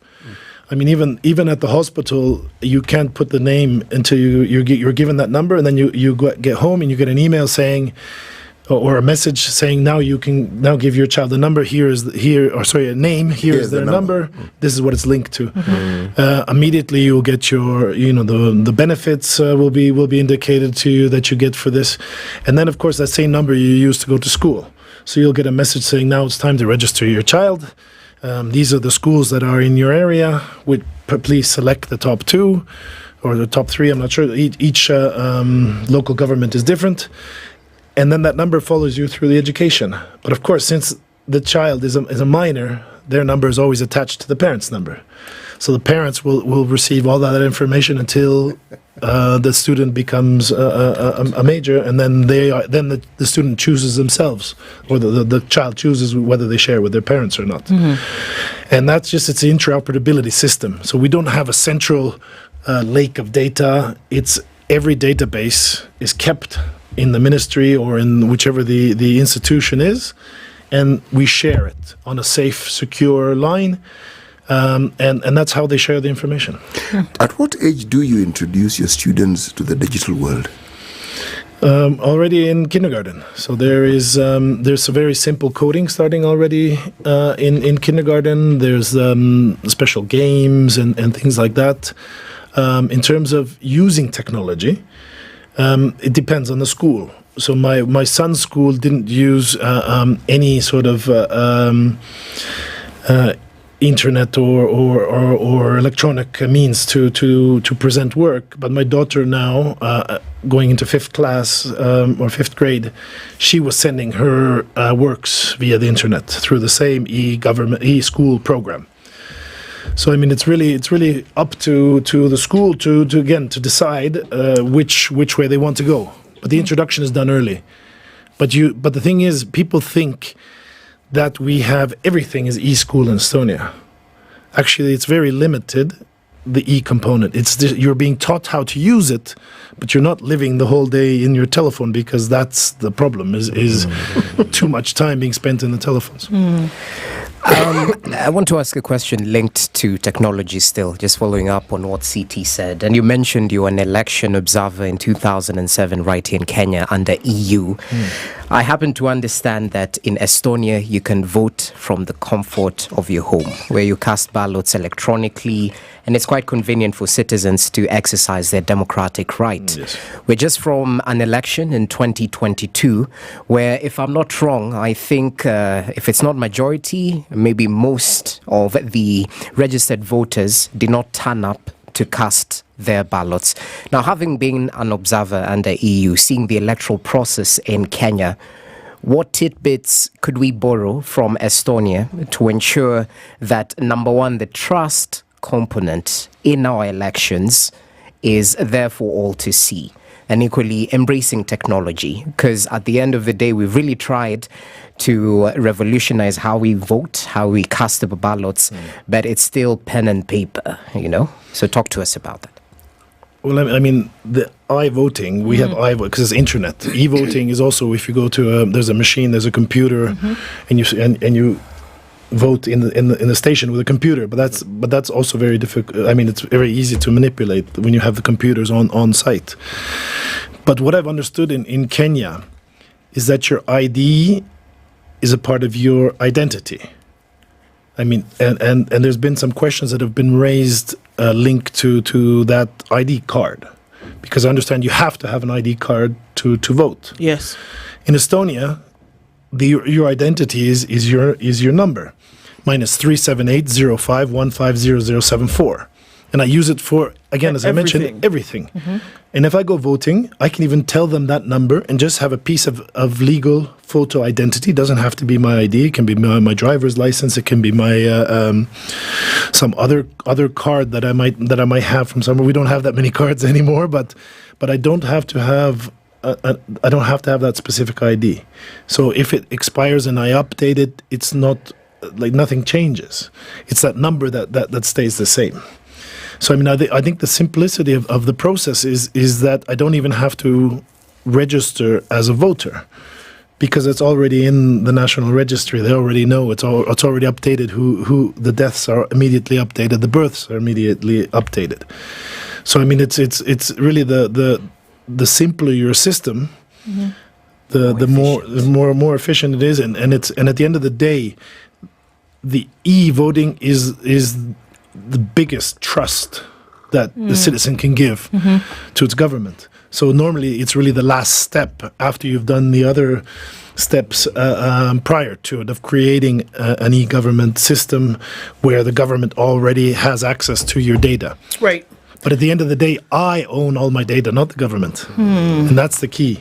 So there's a similar like a log where I can see who accesses my account.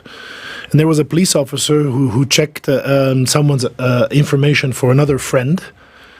And it was logged, and that police officer was fired for that. Because for checking? Yes, because you don't have the rights to access that information. And it's followed? It's very clear, black and white. Okay, Balozi, help us out here. So sometimes you can only see the benefits of something when you understand it. And for you to see that if you go from one step to the next, and even in this sharing of knowledge, communication of how things have worked, and see how others can then adopt them, because development begets development, does it not? That when you see it working in one area, then you can actually say, then I can understand that it can actually work here, and I can see how I can adapt that thing to my situation and make it work. So just walk us through a little bit when we talk about digitalization of an entire economy, because essentially that's what Estonia has done. Everything is digitalized. I mean, I believe the numbers that the president gave us when she sat where you sit right now is 99.8%, something to that effect. So there's very little that was, and she said something about, well, in the next few years or in the next couple of months, that we would then be able to be looking at almost, 100%. How does that work? How does that look like? What are we talking about? You wake up in the morning and essentially everything you do then is in a system that is interdependent. Can you walk us through that a little bit? It's pretty much 100%. The reason it's not 100% is for one reason. Is because when you get married and you get divorced, you're allowed to apply for it electronically. But they ask you, are you sure? And for this, you have to do it in live, because we don't want people one day married, one day divorced. So technically, we can make it. We can digitalize it, but we don't want marriage and divorce to be something like an everyday thing. We want it to still carry some value, and that's why we're at 99.8 or 99.9%. Yeah. But it's really, our challenge was a lack of resources and the need to deliver services to the people. At the end of the day, we made the mistake in the beginning that we used it to simplify the work of the government. But e-government is supposed to be citizen-centric, which means you're supposed to make the life of the citizen easier. Not government. Not government, because at the end of the day, government is delivering services, and through that, government's life is made easier. But you do the citizen approach.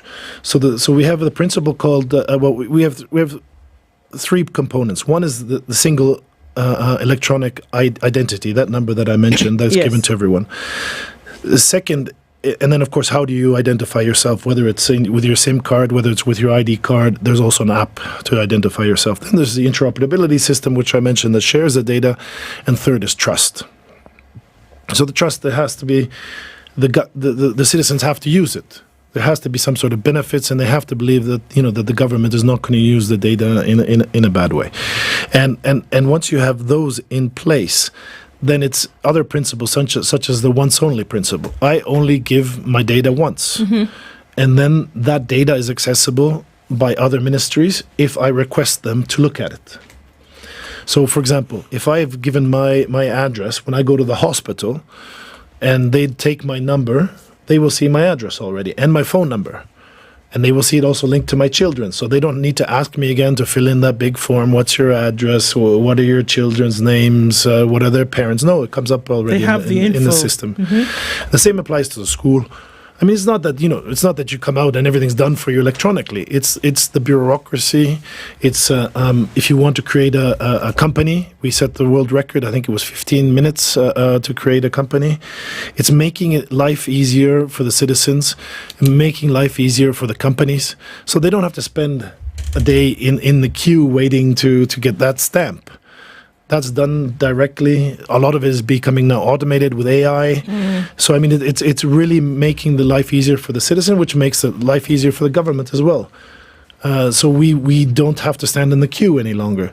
I mean, there are some restrictions because there's a registration system.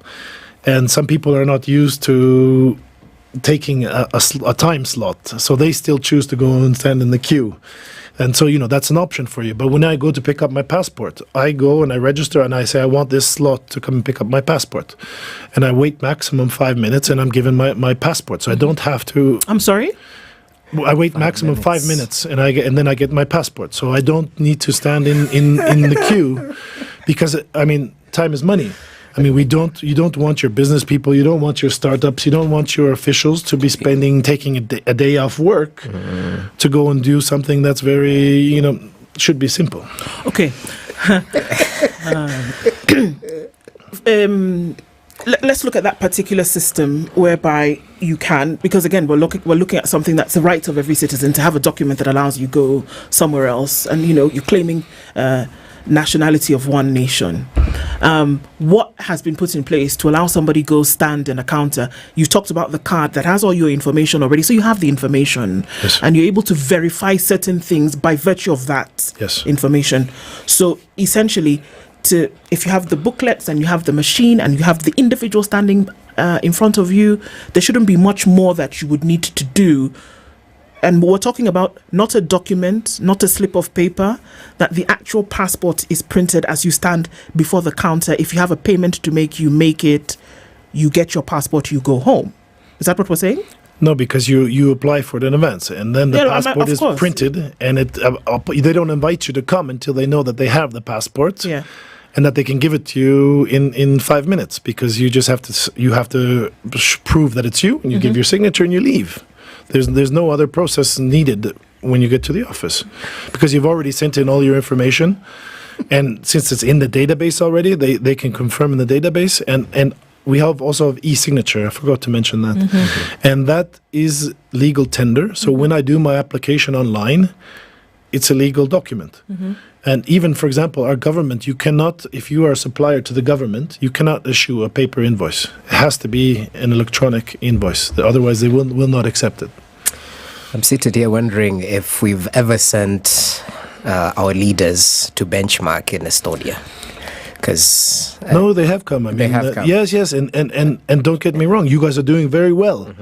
You have all kinds of systems. For example, your biggest hospitals all have CRM systems, and they are digitalizing what they're doing with the client data.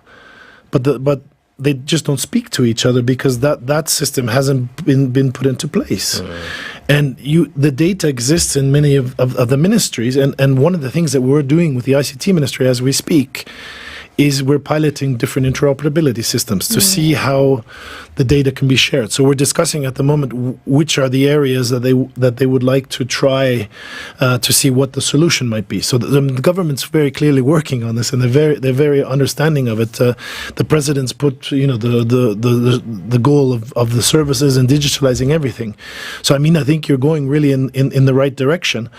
But I think also one of the challenges is the citizens themselves. They are. I went to a neighboring country, met with a foreign minister, and he said that we like to stand in queues because that's how we get the village news. So you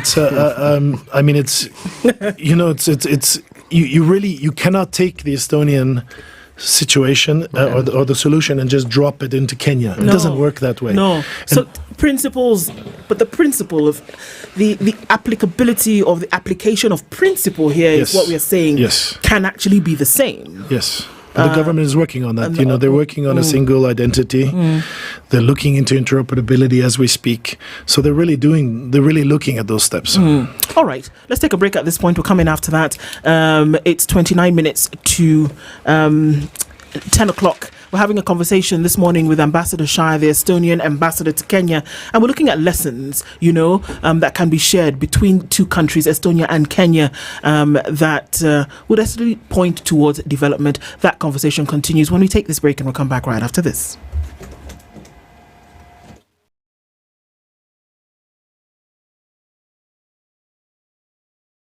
This is the Situation Room, the only way to start your day. It's critical that people pay taxes. But then taxation has to have a limit. When you start overtaxing people beyond certain limit, then this is now we call robbery with violence. We are all struggling, but we don't show. If you're not doing well, shame on you. But you have to say, I'm broke and I'm struggling. We are not okay until everybody is okay. We are pretending to have political parties. Why don't we just be honest? And we say, these are the Luyas, these are the Kambas, these are the Kikuyus, and we find ourselves in Kenya. You know, with politics and leadership, no matter what you do, there will always be a complaint. There will always be the assumption that you're either stealing or you're not doing things right. As a leader, don't fear. If you know you're doing the right thing, you've thought about it, you've got an expert advice, do it, then understand later. This country, we don't need prayers. Prayers is between you and God. Good governance and thinkers who care about the country and not their stomach. That's what we need. The Situation Room, Kenya's biggest conversation. The weather with SpiceFM.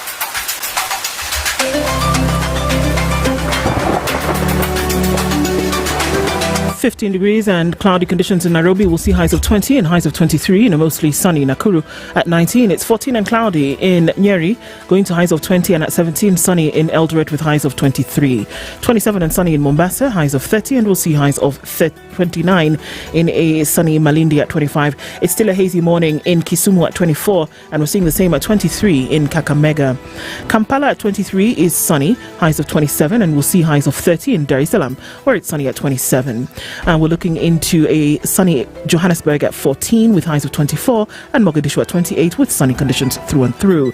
It's sunny at 18 in Addis Ababa, going to highs of 21, while Lagos is sunny at 24. We'll see highs of 30, 23, and sunny in Kinshasa with highs of 30. Beijing Wednesday afternoon is cloudy at 26 with highs of 27, and Paris at 17 is cloudy with highs of 23. London at 19 is sunny, at 14 is cloudy with highs of 20, and around things off in New York Tuesday night, clear at 16. Coming into Wednesday, highs of 24 and lows of 15.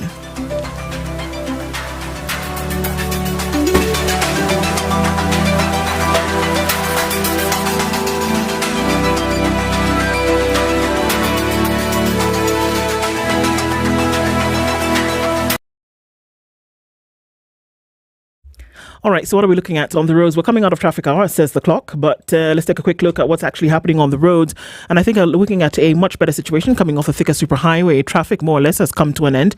And I think we're more or less fine on Uhuru Highway, but we're going to watch out for that junction as you come off Langata Road, heading onto Uhuru Highway. Okay, yes, there's a smidgen of traffic left on the thicker superhighway, but I think we'll be done with that in no time. Kangunda Road looking a lot better.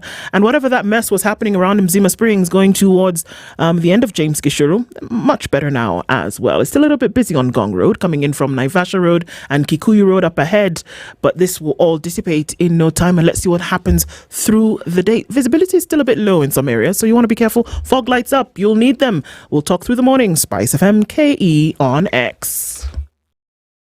Mature, intelligent talk every morning. Spice up yourself.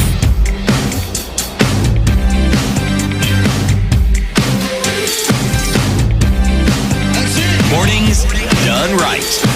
94.4 Spice FM, Nairobi. Our conversations continue this morning, and we're having, a sharing of information conversation today, and looking at lessons that can be learned from one nation to another. The Estonian ambassador to Kenya is here with us, Daniel Eric Shire, and we've been talking about a number of things, lessons that Kenya can learn from Estonia's economic freedom. Coming in from CT, you had a question, or was it just one of you? Before I ask mine. Well, before I go to the wife-carrying tradition, I wanted to ask, does the digitalization cover land as well? Land transactions? Is it also at 100%? Yes, so the entire country has been mapped, and every single plot is digitalized with a separate number. And so all of the transactions are immediately also, when you go to the notary automatically puts it into the e-register. And the same for companies. And you can, as a Kenyan citizen, as a citizen of the world, you can access our company e-registry, and you will know who's the owner of the company. There will be their last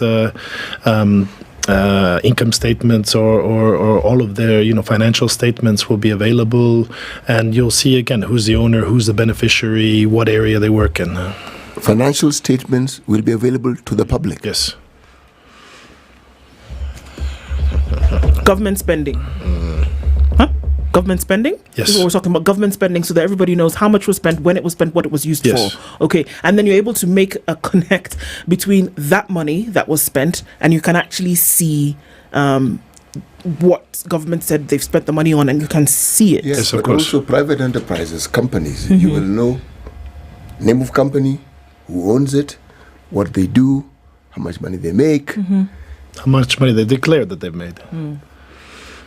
They've declared they have made. Because I mean, we don't want to say that that we don't have challenges in Estonia and things like that. I mean, it just makes it more transparent, and because you have an auditor that has to put their stamp of approval on that, and there's a requirement to make your declaration. But again, if you're in a bankruptcy area, you might not have made your statement yet. If you're going into receivership, it might be delayed. So I mean, there is some challenges. It's not the silver bullet, but it does go towards transparency. Essentially, there's a lot of information that is available. Yes. Yes. Now, this thing about wife carrying that Jess is all about, why is this a thing in Estonia? Well, I think, if I'm not mistaken, it started in Finland. So our brothers and sisters to the north, and it was that you would. It's basically you carry your wife and you run around the course, and then you get the weight of your wife in beer was the prize. And so the Estonians, as we've always been good in athletics, especially in the decathlon, for example. So where it's a race course where you need somebody who's able to run, strength, all of these areas. So we were able to become world champion for several years. So it was, and then that sort of seemed to be one of these areas that caught the media's attention. Another one is called geeking, which is a big swing. And it's, can you make a 360-degree swing? And the world champion depended on what was the height of the swing, how many meters. And I think it was well over 10 meters. What are you swinging exactly? You have a big swing, and you have to do a full circle, 360 degrees. And depending on the length of your swing. Are you sitting on that swing? Yes, swing. You're standing and you do a 360-degree turn. So, we have a swinging tradition in Estonia that goes way back, where you would have the whole family on a big wooden swing. And it would go back and forth. And so naturally from that we went to geeking. Yes. Are you required to provide proof that the lady is actually your wife? In order to get the beer. I don't think you do. It has to be a female. But they used to carry on the piggyback and things like that. But the Estonians created a more efficient way of carrying them, and I think that also contributed to the wins. But what's this efficient way of carrying your wife? The wife puts the legs over the shoulders, like hangs onto your back, so her head is down, holding you in the back, so the bodies fit together. Because otherwise, if you're carrying on the back, then the weight goes back. Because you also have to run through water. There's a water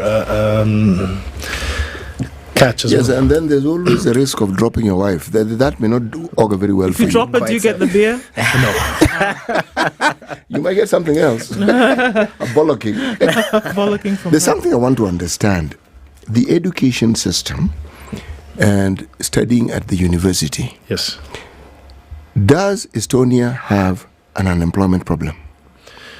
No, we have almost full employment, and we have some lack of employment in some areas, for sure. The challenges of what we have in the education system is that the traditional system in some ways doesn't get you ready for the job. So one of the solutions that we have all of these we have the most most unicorns, which means companies valued more than $1 billion US. We have the most companies per capita. So it goes somewhere from 11 to 12 of these unicorns. So TransferWise, which is called Wise now, Skype, you would probably know Bolt, who's quite active here, is Estonian. So these owners of these companies put their money together and they funded a coding school. And the coding school, you go to there after you've done your studies. They target, I think, somewhere in the 20s to the early 30s. And you come out of there with a job, not a diploma. So, I mean, it's the changing of the education system at that level is even the universities are changing, offering micro credits, micro courses for those who have already done who have already done their full education to get some extra skills to get a different job. So now it's really important that you learn the skills quickly to go into a different sector. So when you say you have a job, when you come from that particular training in coding, what exactly does that mean? It means that you become a programmer for an Estonian ICT company or something of these lines. So I mean, since the companies are of course they have their own interest here because they're looking for more programmers. Yes. That's one of the difficult areas for us for programming. So one of the things we did with Kenya, with Strathmore University, is we took 20 young IT experts from the university, and they came to Estonia for a 4-month internship. And the goal was for them to experience what the universities are teaching, seeing what the Estonian companies are doing. And if I'm not mistaken, 3 of them are actually working from Kenya, programming for an Estonian company. Because as everything is digital, you can do your job from home. You don't have to migrate. You're able to do it from your own home. And I think 2 or 3 of them also stayed to study in the master's level in Estonia, to continue to hone their skills. So the goal of that, again, is getting that experience, maybe working for a couple of years and then coming back and contributing to your own ecosystem here in Kenya. Does the university system or the college system have an incubation process where one can actually harness an idea, build it up, get to a point where it's actually a business? Yes. So most of the universities have their incubators and their innovation parks and all of that. So we work very closely. For us, the public-private partnership has always been important. So all of our e-government has been built up by Estonian companies. In the same way, we work with universities. So the universities work with the companies. They create the companies. So all of this, the ecosystem is so close, and everybody is working together. Because otherwise, that's the whole point of the education system is to create people who will fill jobs or who will create jobs. I was at a conference I think it was in Dubai, and they said the future of the university is not to create job takers, but to create job makers. And I think that's one of the areas that we're going towards in Estonia.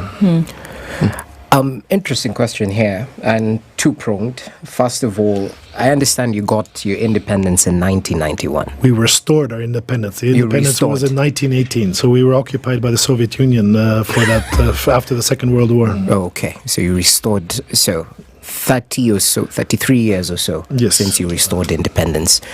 One might ask, because in Kenya we usually compare with the tiger, is it the tiger giants, the likes of Singapore, the tiger nations. Yeah, there was a time when we were way above them in terms of GDP and whatnot, but right now they're above us.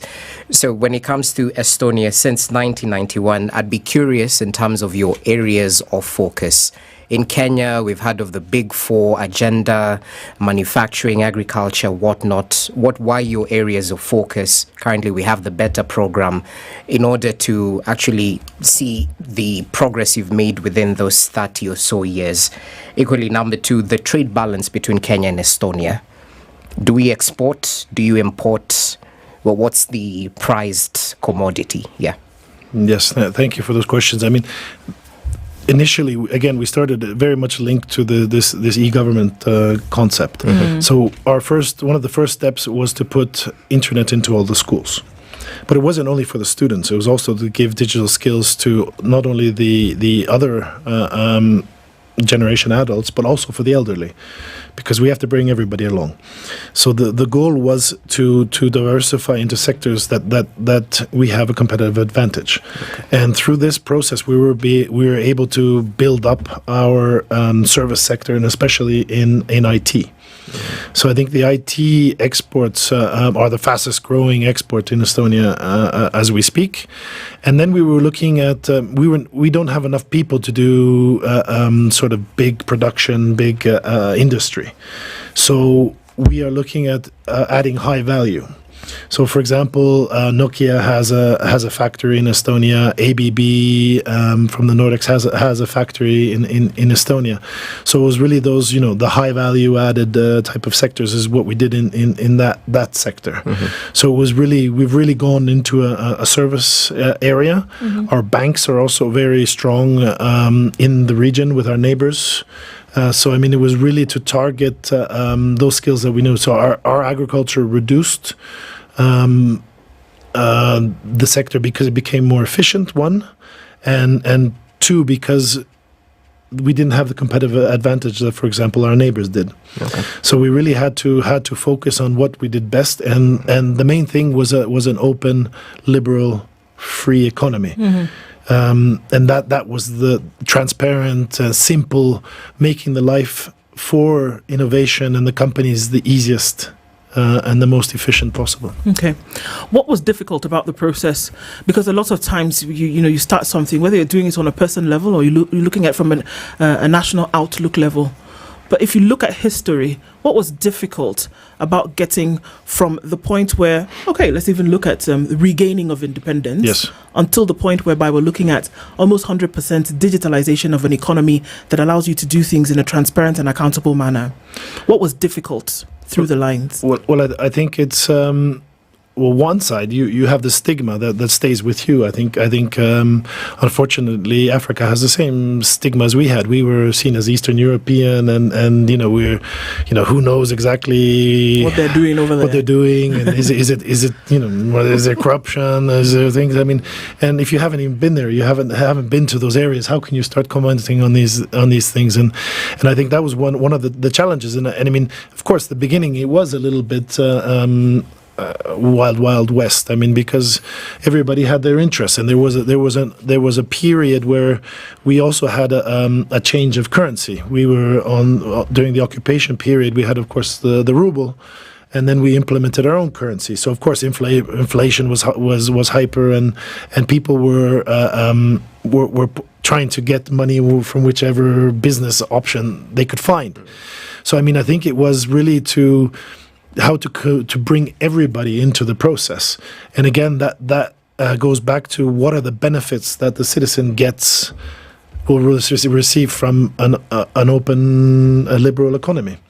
And of course, there will be those who will lose. Those who are used to being in a fixed, planned economy might have difficulties in adjusting to the free market principles. So we had to also figure out how to bring them along. Mm-hmm. Is it the brick and mortar, or is it goodwill? A lot of times we talk here and say, okay, well, things need to be done, which is true. If you're building a house, you're going to have to put the bricks and the cement together, whether you like it or not. But there's got to be a desire, an innate a desire within you to actually have this project complete. Yes. To the desires of whom you're building it for, whether it is yourself or doing it for somebody else. So, was there a mix of the two, the actual blood, sweat, and tears that took to get into it? Yes. Or a will? A desire to actually make it happen. So then you drop corruption, you drop poor governance, you drop these other things at the side to get to your goal. Was there a mix of the two, or can you do one without the other? No, absolutely. You have the mix in place, and our prime minister at the time, when he made these difficult decisions, he did also a lot of privatization of national companies, and really implemented a flat tax rate and all kinds of things. And he wasn't re-elected after that term. But now everybody looks back to him and says, best decision. He was a visionary. Yes, a visionary, clearly. And you look back to that. But of course, the Estonian people, we restored our independence. We regained it. So, I mean, that time, everybody, wanted to do their best, and everybody was anxious to be a part of the process.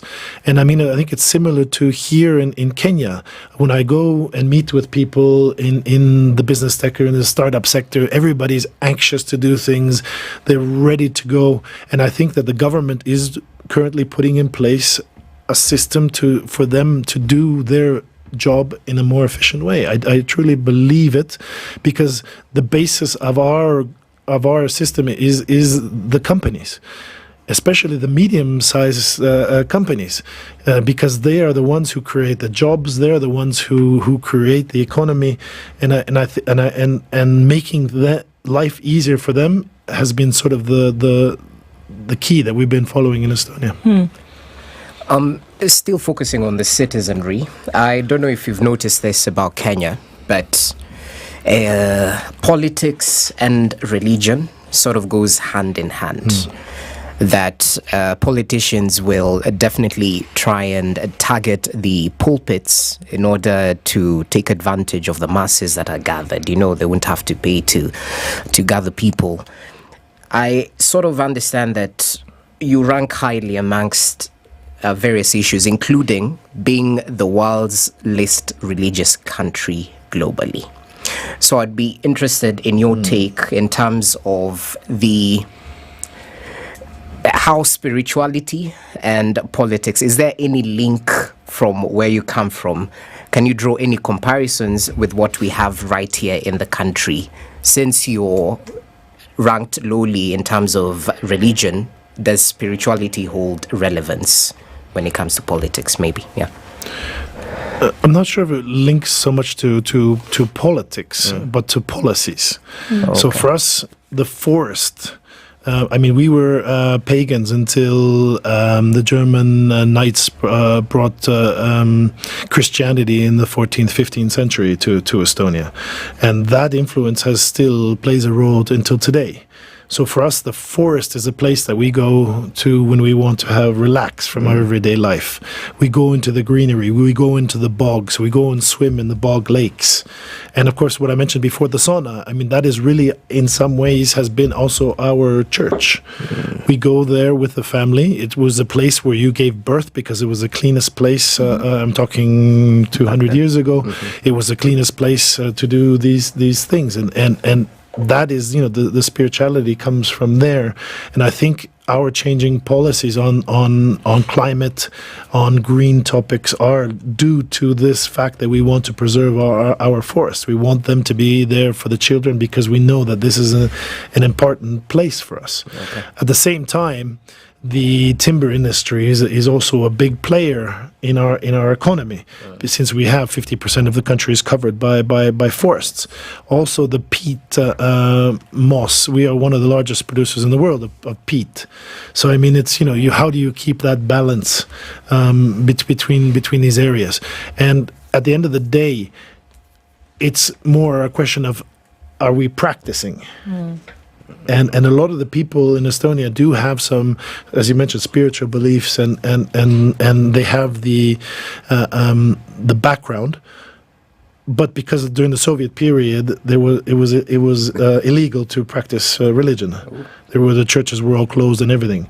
So there is, all of these stories of how they had churches underground and how, the hiding the flag, so all of this is part of the spirituality and the people of Estonia, wanting to be free. So I think that's all interlinked to where we have achieved what we have achieved now.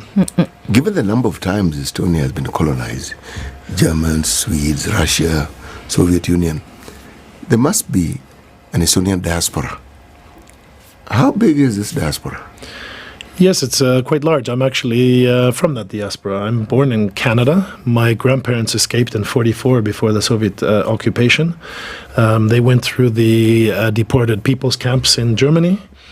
And so I think the numbers that we're at is about 100,000, which for Estonia, 1.3 million is quite large.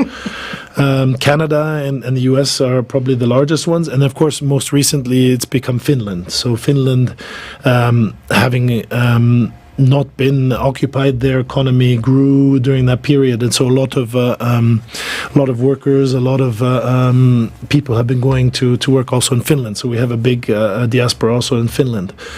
But Canada, I think it's somewhere around 30,000, and Toronto being one of the centers where I'm from. Okay. Just quick, is immigration a big deal in Estonia as it is in Europe? Again, Estonia has gone a little bit on the as far as you can get away from the main areas. We're right on the border with Russia. We're up north, so maybe the weather and the things like that are not particularly the best. But we do have a quite a large diaspora of actually Africans.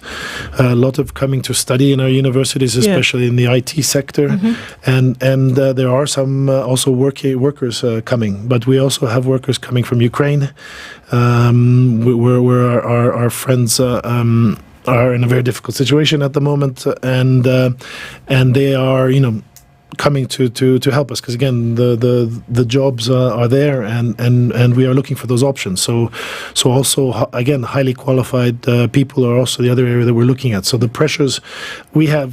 Also, 1/3 of our population is ethnic Russians who were brought during the Soviet period. So we have already gone through our immigration, illegal immigration period.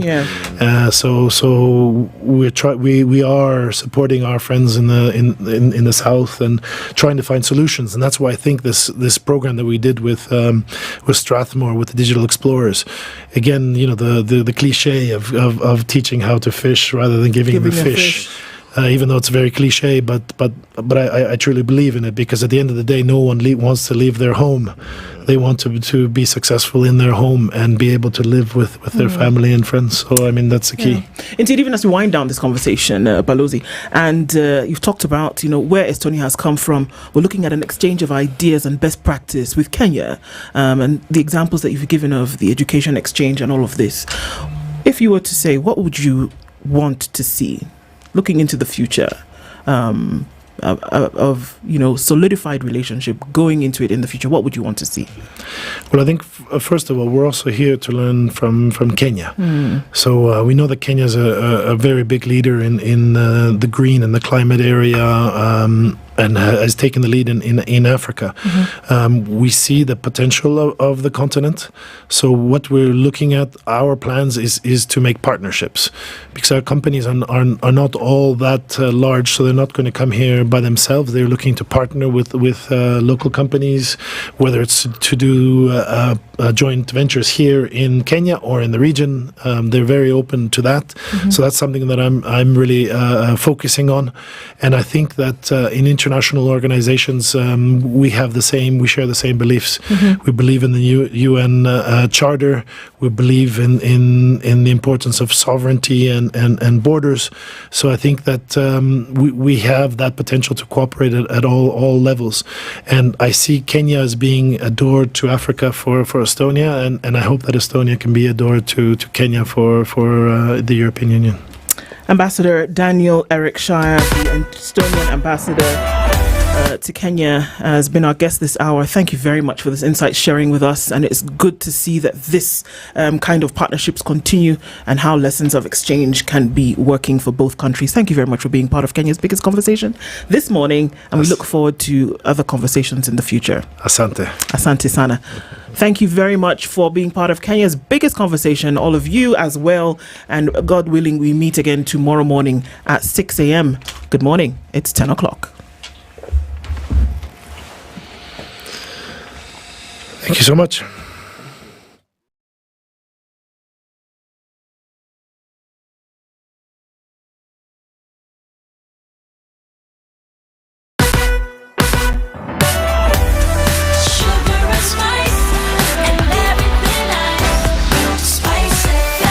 Spice up your life. It's now 10 a.m. Get effective relief from strong pain with Panadol Extra. Panadol. Relief starts here.